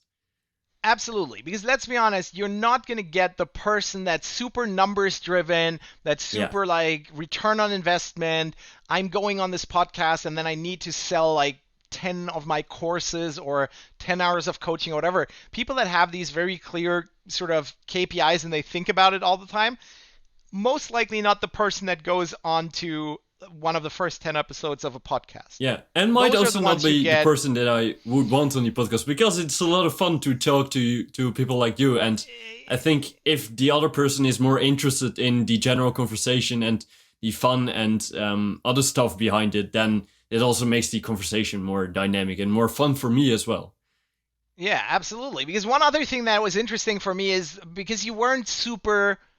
I like the potential of the podcast to be like, okay, I want to become a better speaker, and I basically want to sort of turn my journey into something that people can look at. Mm-hmm. So I like the general idea, but what I also liked was that you weren't super sure on how exactly you were going to do it. Yeah. And that's something that I think I'm the person that's more likely to go onto a podcast or generally try something out that's a little bit new where it's still room to operate, rather than if somebody had said, Christoph, I'm doing the podcast. I always ask these 20 questions. I've been doing it for 3 years, and then I always do this, and we always do that, and then it's always like this.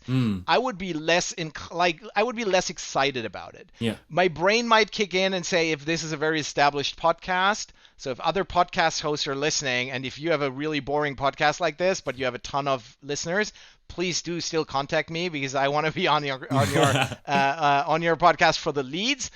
But generally, as a person, I'm more motivated by being involved in something that's fun. And so the part of figuring out what your podcast is going to be is actually something that was a positive for me.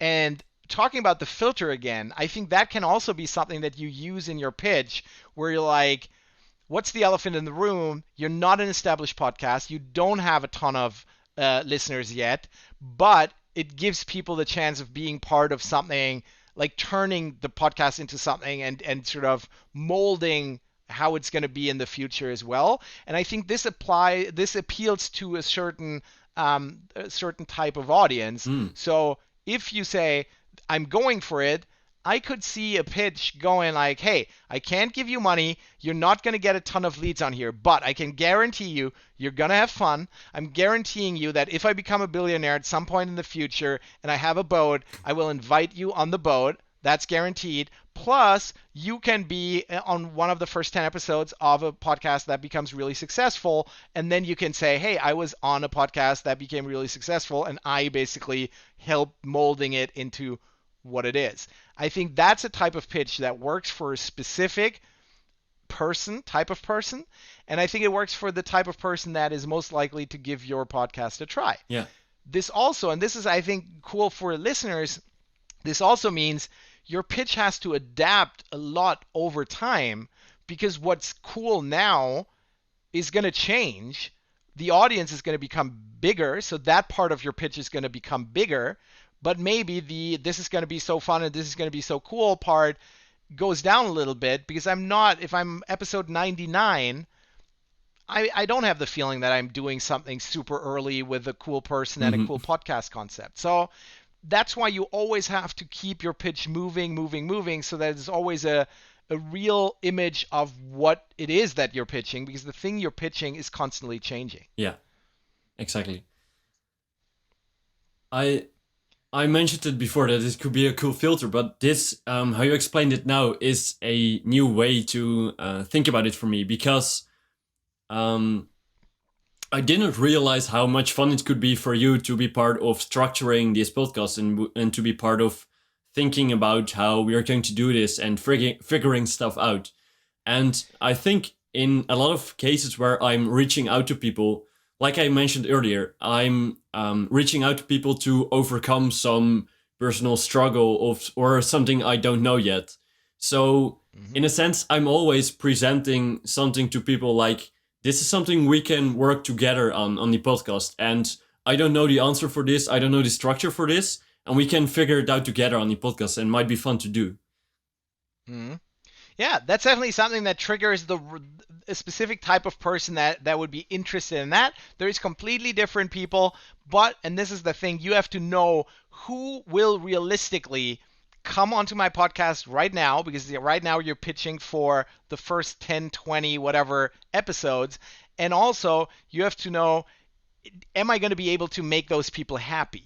What type of person can I make happy with the podcast right now? And that type of person you should target, because a lot of times it's not really about the pitch. And I said this a long time ago, early on in the conversation. It's not about sort of tricking somebody who doesn't really want to be part of what you're pitching into saying yes, but it's about really being open, being honest, and saying, this is what I got, this is what I don't have.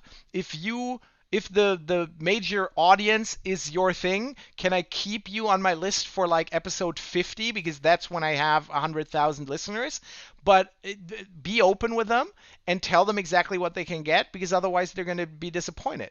I mean, for me, one of the things that I really liked, and I don't know if you wanted to share this, but I'm going to share it because screw it. One thing that I immediately replied to you when you asked me about coming on here was, okay, like, what's the concept of the podcast? You said it in sort of rough terms. I was like, oh, that's really cool. And I made like, I said what I would name it. I made like branding suggestions, and all of this immediately, because whenever somebody puts an idea like that in front of me, if I find the idea interesting, I will immediately jump into that mode of, hey, wouldn't it be cool to do that? Wouldn't it be cool to do that? I think the jury is still out on the name. I think you've picked a name for now that, to be honest, is not as good as the name I proposed. I'm not going to say the name I proposed. But that's just sort of my brain kicking into, hey, this is interesting. How can I be involved? Name, brand, how do you do that? How do you do marketing? Whatever I immediately jumped into. And I know it's not totally helpful for you, because that's not what in that moment you were looking for, but that's what you get from the type of person that you will address with this early on. They will want to be involved, and you embraced it. At least what you said was very nice about my proposals and stuff like that. You didn't immediately say, no, dude, that's a horrible naming idea and that's a horrible branding idea. So yeah, I think the package that you have right now needs to be around that. It's early. You can be early. A lot of podcasts right now, a lot of podcasts will fail. This one won't. And this, I think, sort of moving along what I want you to have in your pitch. One is the what's in it for me for the person you're talking to. But then, and this is something that obviously applies 100% in startups, because startups are always about we're shit today, but we're going to be great in the future. Mm-hmm. And that's just the nature of the startup. But in a lot of sense, or in a lot of other scenarios, that's also the case. Because if you're pitching like whatever the most established Oracle Cloud product, whatever, has been around forever, or AWS. You're pitching AWS, Amazon Cloud, and everybody knows it's the best product or it's the most established product. There's certain downsides, but whatever, it's very established. Mm-hmm. You're just comparing to like other potential solutions for the same issue, and your pitch is going to be about we're so great. Like we're so great because we have this and this and this. That's the type of pitch. Yeah. I think your approach, or when you're pitching your podcast to people, you're more on the side of I'm not that great yet, but you can become part of something big. And I think, or something exciting, interesting, Yeah, whatever. yeah, yeah. No, it doesn't. Mm-hmm. We're not talking. You don't have to be the next Tim Ferriss, but also nobody wants to be on a podcast that's gonna die in like 2 weeks. Yeah. Nobody wants to be episode 5 of 6. Mm-hmm. So what I would focus on next, so once you figure out, okay, what is it that could be in it for the person I'm talking to, I would have a part in the pitch or in the conversation, whatever it ends up being, but you're pitching in the conversation. I would have a part that explains to them why this is going to be successful, because that will give them sort of the, okay, what he pitched to me in the beginning sounds interesting to me, but is it going to be worth it? Is he going to be around, or is it going to be a podcast that only has 6 episodes? Mm-hmm. And that part, I think, has multiple angles to it.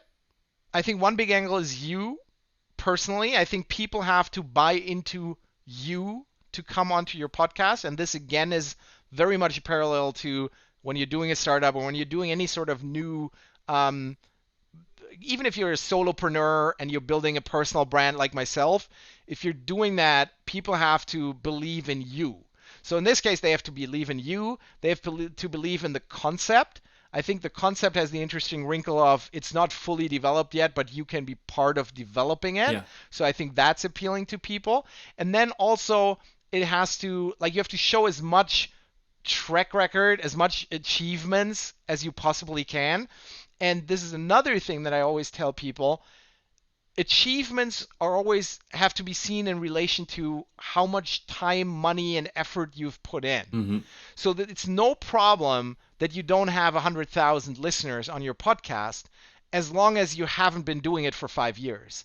If you do a podcast for 5 years and you pitch to me to be on the podcast and you say, yeah, we have roughly like 100 listeners every episode, I'm going to be like, 5 years? 100 listeners? I don't want to be part of this. This seems to be like riding a dead horse. Yeah. But if you say, I only have 1 episode up right now, but that already has 200 listeners, and already these 5 people have tweeted about it, and here's a testimonial from the person that was on it and said, this was really fun, and I really liked being part of it, or whatever. That's like early traction in a startup, and early traction can be super anecdotal. It's not big numbers, but it can be every little thing, because I look at it in relation to, okay, how long has he been doing it? Mm-hmm. And if it's only a couple of weeks, if it's only a couple of episodes, then I'm like, cool, I want to be part of that because this guy seems to be on the way to figure something out. So don't hide that. Don't hide that the numbers aren't big, but go for what can I already show you that shows you that you being on here will be something that you can talk about to somebody in a year and a half. And to be honest, I've been on a bunch of podcasts. I don't know how many of them are still running. Mm-hmm. None of them have been like big in the news where I was like, oh, I was on that podcast once. But you have to pitch it to me in a way that I will believe, yes, having been on Pim's podcast was great, because in episode 127, it's Elon Musk, and I can say I was in episode 2, 3, 4, or whatever. Yeah. All right, cool stuff. Yeah, that's definitely useful and also fun to do, actually. It should be fun. I think fun is an underrated part of business in general. And certainly fun is an essential part in doing something like this. Hmm. If having a conversation on a podcast is not going to be fun, then there really needs to be the ROI, and the ROI needs to be very clear. I listened actually to Tim Ferriss's podcast the other day with Jerry Seinfeld, Hmm. because being a startup comedian, Jerry Seinfeld, I'm a big fan, and sort of what he says about creating funny things I think is spot on. He's a very, very smart dude. So I listened to that. I'm not a big Tim Ferriss podcast fan, but when the guest is Jerry Seinfeld, I listened to it, and I was sitting there listening to it, and I was thinking, why is Jerry Seinfeld on there? Jerry Seinfeld has a new book out, so that explains it on the surface. Because he has a new book out, of course, I didn't know about it. I ordered it immediately, so it worked. So he has a clear ROI. And the question for me was sort of, did his management talk him into being on that podcast? Because what he talks about during the podcast is like, I need my time to write and I hate doing all of these other things and I'm a billionaire anyway and like why would I sort of do anything that I don't want to do anymore?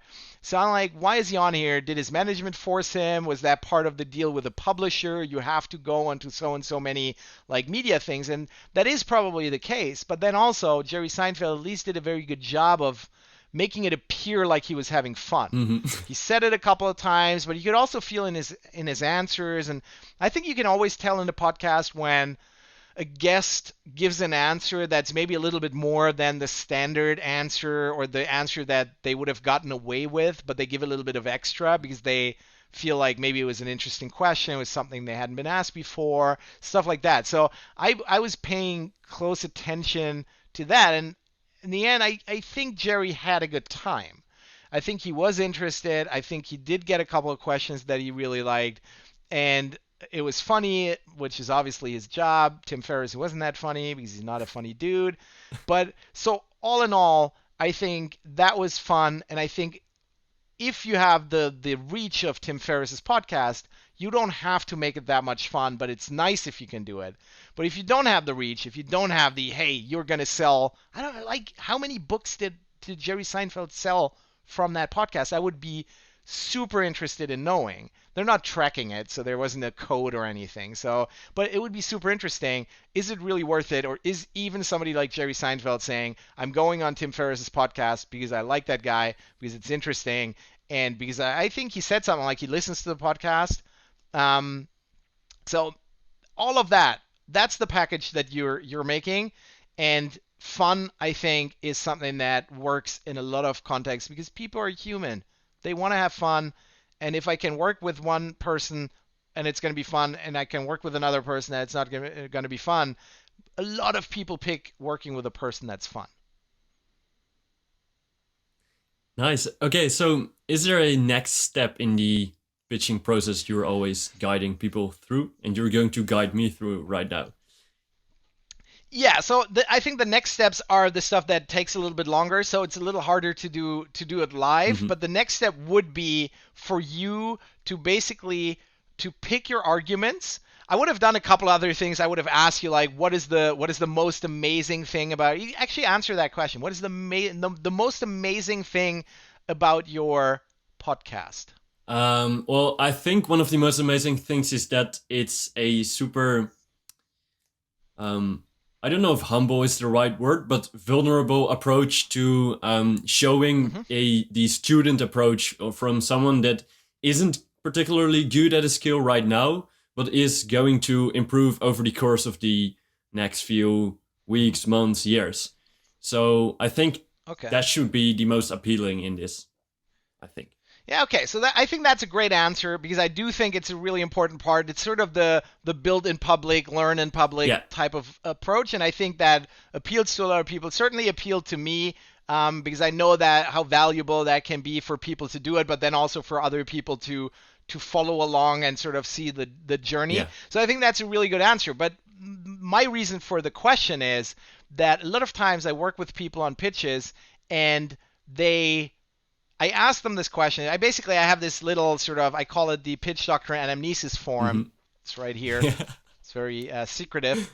Um, You cannot buy this and you cannot download it because I use it for my own process. But what I do with it is I give it to people before I talk to them, and I tell them to write answers down to these questions. It's all questions. Mm-hmm.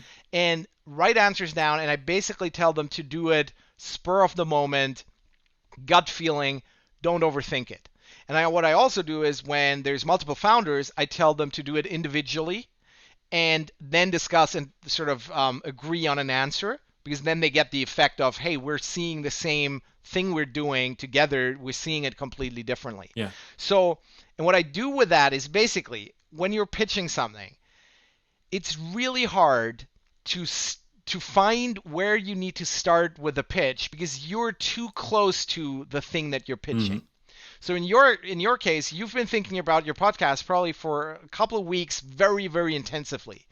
And maybe you had the idea like a year ago, and so you've been thinking about it like then, from then on, but you've spent a lot of time thinking about it, and everything that was ever thought about your podcast is in your brain, including all the things anybody you've talked to has ever said about the podcast idea, because you've saved that on your hard drive.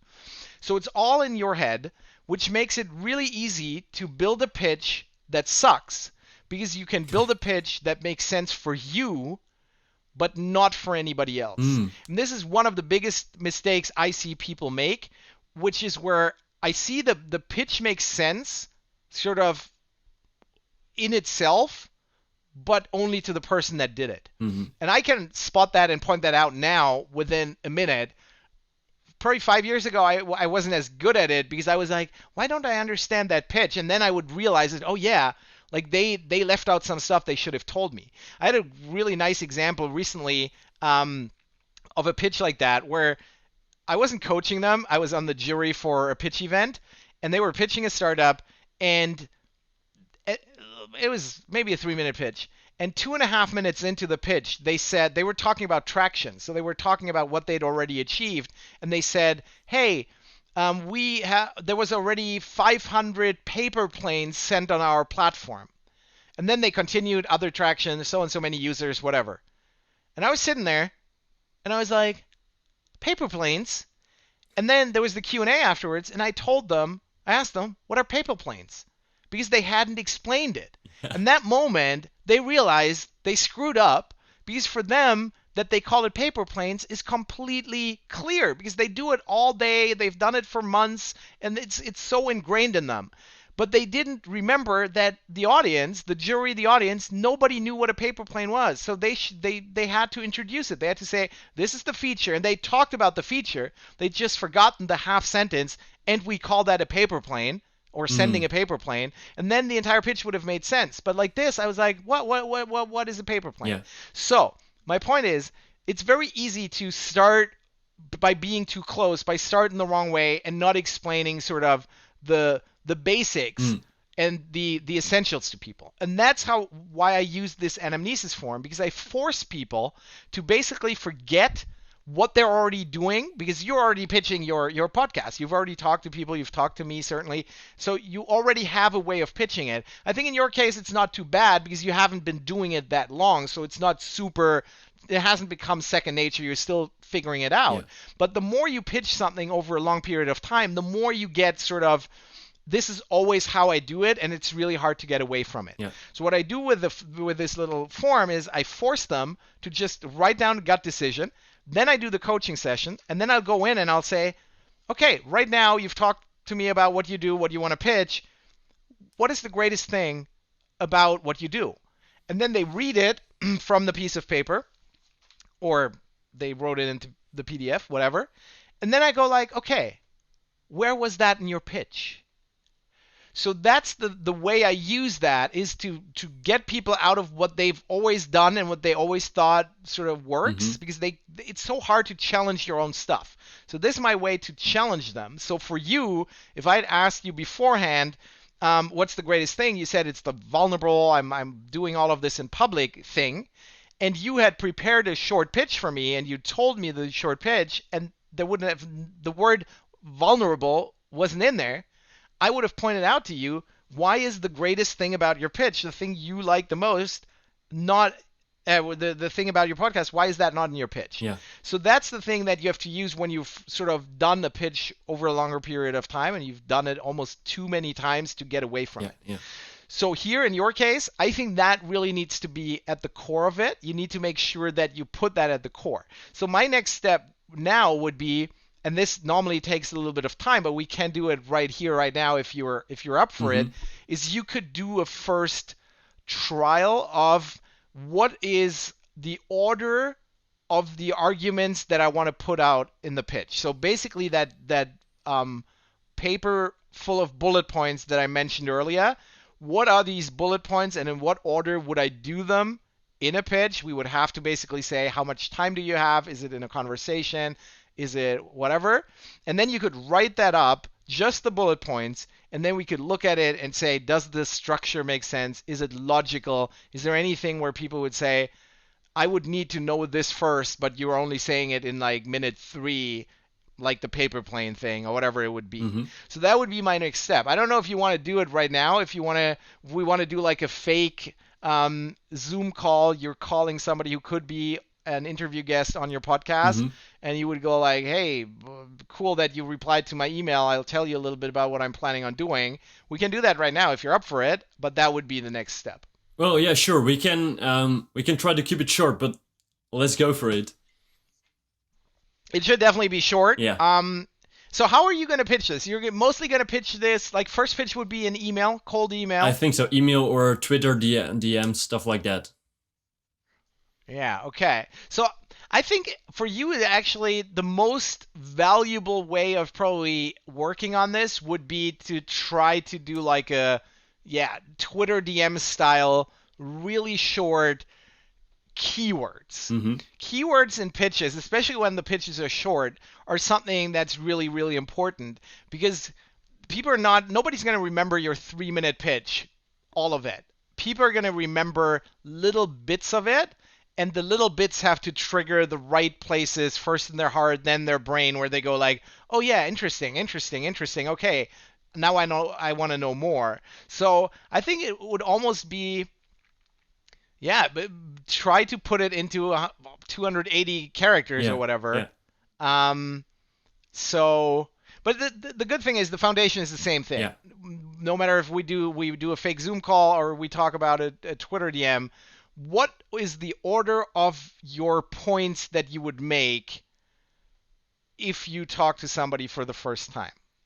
That we can work on, and that would be the foundation for both a call and a written first pitch. So, and in this way, you also manage to, I think in this way, you also personalize it every time, right? That you have a list of keywords, and then sometimes you include some of them and not always all of them. Yes, absolutely. I think you really always have to look at the person. I'm a big fan of, just for efficiency reasons, to have standardized text blocks. So I have a Stream Deck where I have sort of my things that I always need to send to people, but I always adapt them because you always want to read through it, and there's always one thing that would totally not make sense. Whatever you're alluding to, we talked on Twitter, but you didn't talk on Twitter, and then the text is wrong. So attention to detail in pitching is really important because these little things are what screws people up, where they go like, oh, I can tell I'm one of 100 that he messages to. But it's a tough one because also the common advice always like, I really liked the blog post you wrote the other day. That's become so cliche that I would try to stay away from it. Yeah. Some people might still think it's okay, and they like being like, oh yeah, my blog post was so great. I would try to but that's really about personality. So my personality is being sort of weird and different. So I would do, if I did cold approach like that, I would do totally weird things. I can tell you how I would pitch your podcast. It would be like, do you want to see me in really short bathing trunks? Then come on my podcast, because then I'll invite you on my boat once I'm a billionaire in 10 years. Like that's how I would probably approach this. But that's not your personality, and you have to find something that fits for your personality. Yeah, for sure. So yeah, I think like I mentioned before, before the learning opportunity, the learning journey is definitely one of the bullet points I want to include, as well as the Mm-hmm. vulnerability. Um, Mm-hmm. Also, yeah, that's not that personal, but that I'm trying to like explore all the different dimensions of communication, of speaking, of public speaking. Mm-hmm. So it's not just a podcast about public speaking, but about speaking in general and the applications Yeah. of it, hence applied speaking. Mm-hmm. Um, What else needs to be in there? Just sort of really basic stuff that needs to be in there. mm, yeah, well, if we go back to the stuff you said before, that is going to be fun and interesting maybe for people. Mm-hmm. Okay. Um, okay, so I have yeah, two okay, things that I okay. yeah. I actually Mm-hmm. have one thing extra, that it has a super actionable or practical approach. So Mm-hmm. um, people are going to coach me on stuff, and they also are going to give some kind of homework assignment at the end, so that I and the Mm-hmm. listeners can put the theory into practice. Yes. Okay. I would add a couple of small things. Mm-hmm. One, who are you? Two, you want to have me on a podcast. Yeah. Okay. Those are two really important pieces of information that need to be in this Yeah. Yeah. pitch. Yeah. And I think they should not be forgotten, but it's totally normal that you forget them because that's sort of the type of, yeah, well, you're thinking Uh deep, huh. but we have to think really Yeah. simple as well. Mm-hmm. So I think who are you? Depending on how exactly you do it, I think who are you? There actually needs to be a little bit of information to Yeah. it. How old are you? What are you doing? Something that's very sort of that's personal that I don't know. This could be a connection to the person you're writing to. Yeah. Just like you, I'm a big fan of surfing, Mm-hmm. whatever. But only if it's true and if it fits, because you don't want to be stuck in a 4 hour text thread on surfing and you Yeah. haven't surfed a day in your Yeah. life just because you said it, dude. I'm really into whatever Pilates or Yeah. whatever you're doing, and then if it's not true, it can get really uncomfortable Yeah. very quickly. So I think that is actually, and that's what I said or what I meant when I said you're pitching yourself. Mm-hmm. I think there needs to be a little bit of an intro into who you are. Yeah. This is words that you put in there, but I think your personality also needs to be in there, and that would be definitely one of my homeworks for you is how do you bring your personality into that short pitch, not by saying something about your personality, but by how you do the pitch. Yeah. Okay. And this could be something where you go a little bit creative, you go funny, you go deep, you go sad, you go whatever it is, but something that makes me think I know you a little bit better than I really know you. Yeah. Because assuming it's really just a couple of hundred characters on Twitter, I don't really know you. Um, and unless you're friends already with a bunch of the people you want to interview. If it's cold approach, I need to have a feeling who you are. Then I think there needs to be the I am doing a podcast and I want you to be a guest on it. I think that needs to be in there. It can be very quick, but you would obviously combine it with the name of the Mm-hmm. podcast. And I think, and that's what sort of our discussion was about when I proposed the best possible name Yeah. for your podcast in our little Twitter conversation. Um, that name of the podcast is something that has a ton of potential in the pitch because it immediately goes like there's so many layers to it. Like your personality is in there, your approach is in there. If the name is a little bit fun, I can immediately tell this is going to be fun. But also, if the name is sort of vulnerable, then I can tell I get a little bit of the vulnerability that you want to have in there. Mm-hmm. So that's why naming a podcast is something that is not to be underestimated because it is something that automatically sends a lot of messages in your pitches. And if it sends the wrong ones, that's not great. If it doesn't send as much, then you're wasting basically an opportunity. So I think the name needs to be in there. Yeah. I think the name immediately then leads to talking about what is it about. Yeah. And that needs to be one super precise sentence. The podcast is about me becoming a better speaker, doing it this way, learning, blah, blah, blah. I think people are going to judge the name and the description where they go like, oh yeah, does that make sense? Mm-hmm. I just today I had another person that wanted me to be on their podcast, and I asked her like, what is it about and how do I fit in and what do you want to do? And she wrote me a really nice description of it, of how I fit into it, because the title, I had only heard the title. She had told me the title in the first email, and I was like, what does that mean? How do I fit in there? But she made a really nice case for it, so I was like, yeah, sure, let's do it. Mm-hmm. So I think that needs to match the name and the what are you doing there, and the fit has to be there. So I think that's the next part and the really important part of the pitch.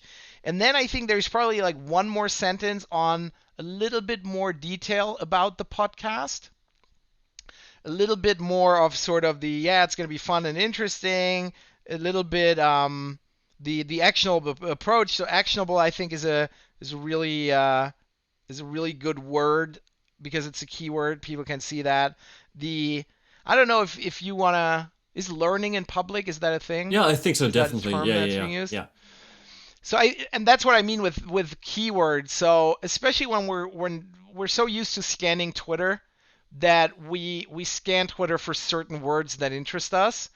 And if there are people that think learning in public is a really cool thing, then putting that term into your pitch is really going to help sort of go like, oh yeah, that's a thing that I believe in. Yeah.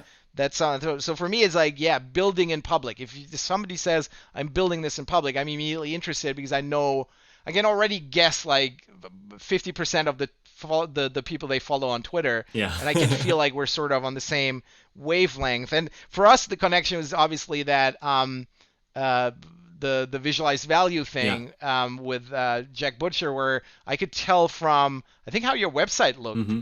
that you were sort of following those that philosophy, and because I think it's really cool stuff, I was like, this might be a fit. So try to have the keywords and try to have the personality in there that people get the right feeling for who you are and for what you want to turn this into. Yeah.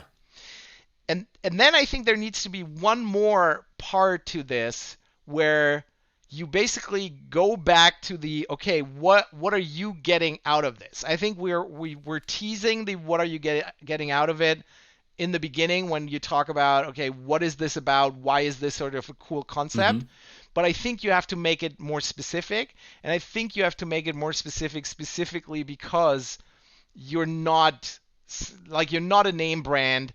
You're not, this is 100,000 listeners where people say immediately yes because they know they get the reach, but you have to explain it a little bit. And I personally, I would de-risk the entire thing. I would talk about audience size. Mm-hmm. I think that's something that whenever people ask me about being on a podcast, it's always the question I want to ask if I don't care. Because I'm like, yeah, that sounds sort of boring, but maybe at least they have a lot of like listeners. In your case, did I ask you that? I don't know, absolutely not. I didn't even start the podcast yet. No, because okay, so maybe you had already told me that you're Yeah. okay, you didn't have a first episode out, so I didn't ask you, but I wouldn't have asked you because I was like, this sounds fun enough for me Okay. to do, even if it's a very small podcast. Yeah. But for something else, I would be inclined to ask like, how many listeners do you have?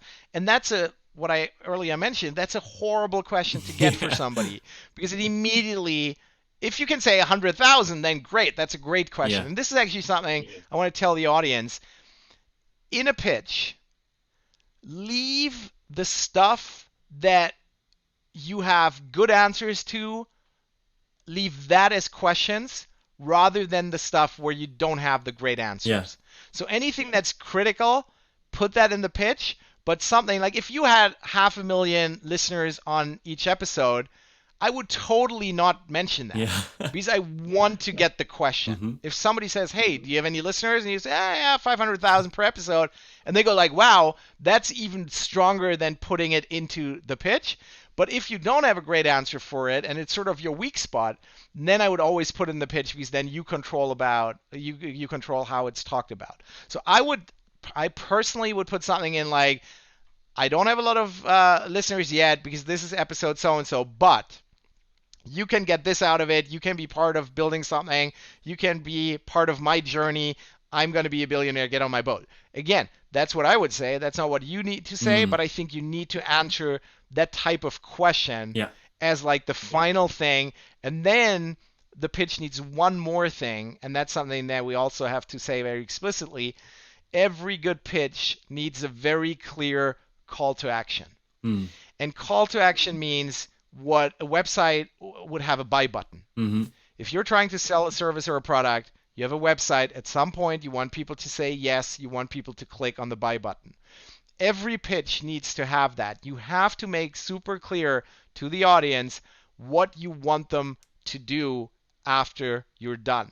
In a lot of situations, you want to say it in the beginning of the pitch and in the end. And in the end, you generally want to say it a little bit more detailed, sort of what are specific next steps. And this is what giving homework to somebody in a pitch is. You have to do that because otherwise, if the pitch ends with, that's it, thanks, people are leaving or people are stopping listening and going like, cool, no homework. But if you say, so if you are interested in this, you can click on this link and you can see my previous guests, or click here, you can listen to my previous episodes. Whatever it is that you can give them to make the next step in the journey, that's what you want to have at the end of the pitch.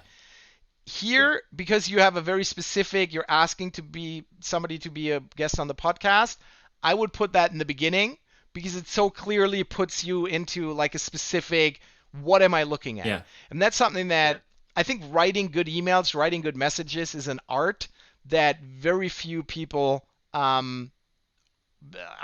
any good at. And I think if you are good at it, it will make you stand out immediately. And if you start by saying, hey, I'm Pim, I have a new podcast, I want you to be a guest on it, just that helps me so much when I'm reading it to immediate. And then there's 2 paragraphs, and I'm reading the 2 paragraphs, but I already know what you want to talk about. Whereas if you don't say the podcast in the beginning, you just go into like, hey, you're such a great coach, and I want to learn this, and I want to do that, and whatever. And then the end is like, oh, it's a podcast. I have to basically reread it. Yeah, sure. So make sure that you tell them like, first level, I want you to be on my podcast. What is the podcast? Cool. Who am I? Cool. What is in it for you? Cool. Step by step, then I get a picture, and then I can be like, yeah, sure, let's talk about it. And you end it with a call to action where you say, what do I need to do? Do you have a tool to book a session, to talk about it? Do you want me to listen to something? Do you want me to go somewhere? Your decision. You have to know what your channel, like your funnel is basically. Send them to the next thing. Make it super clear that they know what they have to do, and don't leave it to them because they are most likely gonna open a new tab and look at a YouTube video.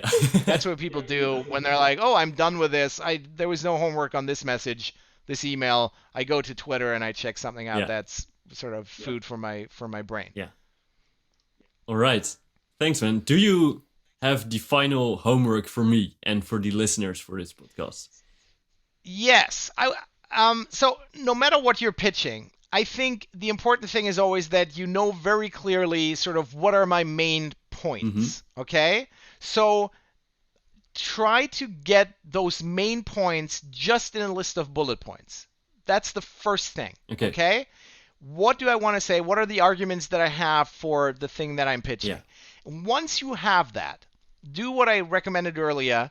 Just pitch it from there and record it. Okay? And that recording for you is going to be super valuable because you're going to listen to it. You're most likely going to cringe a little because you're like, why did I say it like that? That sounds weird, or that sounds sort of overly ambitious, or whatever. You'll realize some things that you don't like about it.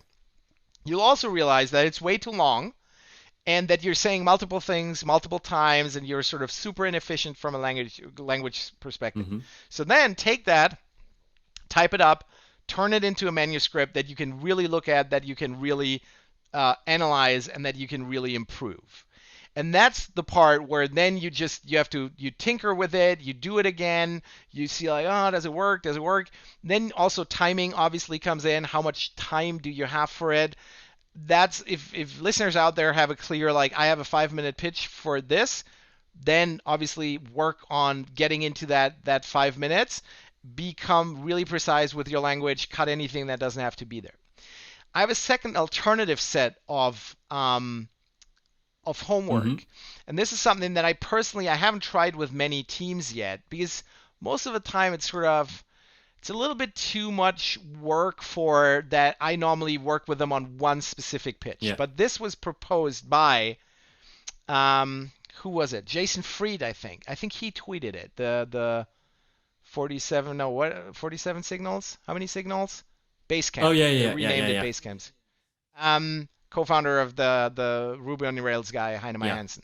So he said something about he said he wrote I want to teach a class in university, and what I want to do is it's a writing class, and it can be applied to pitching just as well. So I love the exercise. And he said he would give people an assignment to write a 3-page summary about the thing that they were writing about. Mm-hmm. So for me, it would be write a 3-page pitch. Okay. And then he says, then he wants to give people the next assignment, which is write a 1-page version of this. Mm-hmm. And then the next assignment is write a 3-paragraph version of this.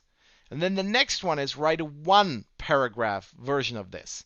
And then the final one is write a 1-sentence version of it. Yeah. So you're basically, in his case, writing the same thing 5 times. In my case, writing a pitch 5 Mm-hmm. times, but you're doing it and it becomes shorter and shorter and shorter.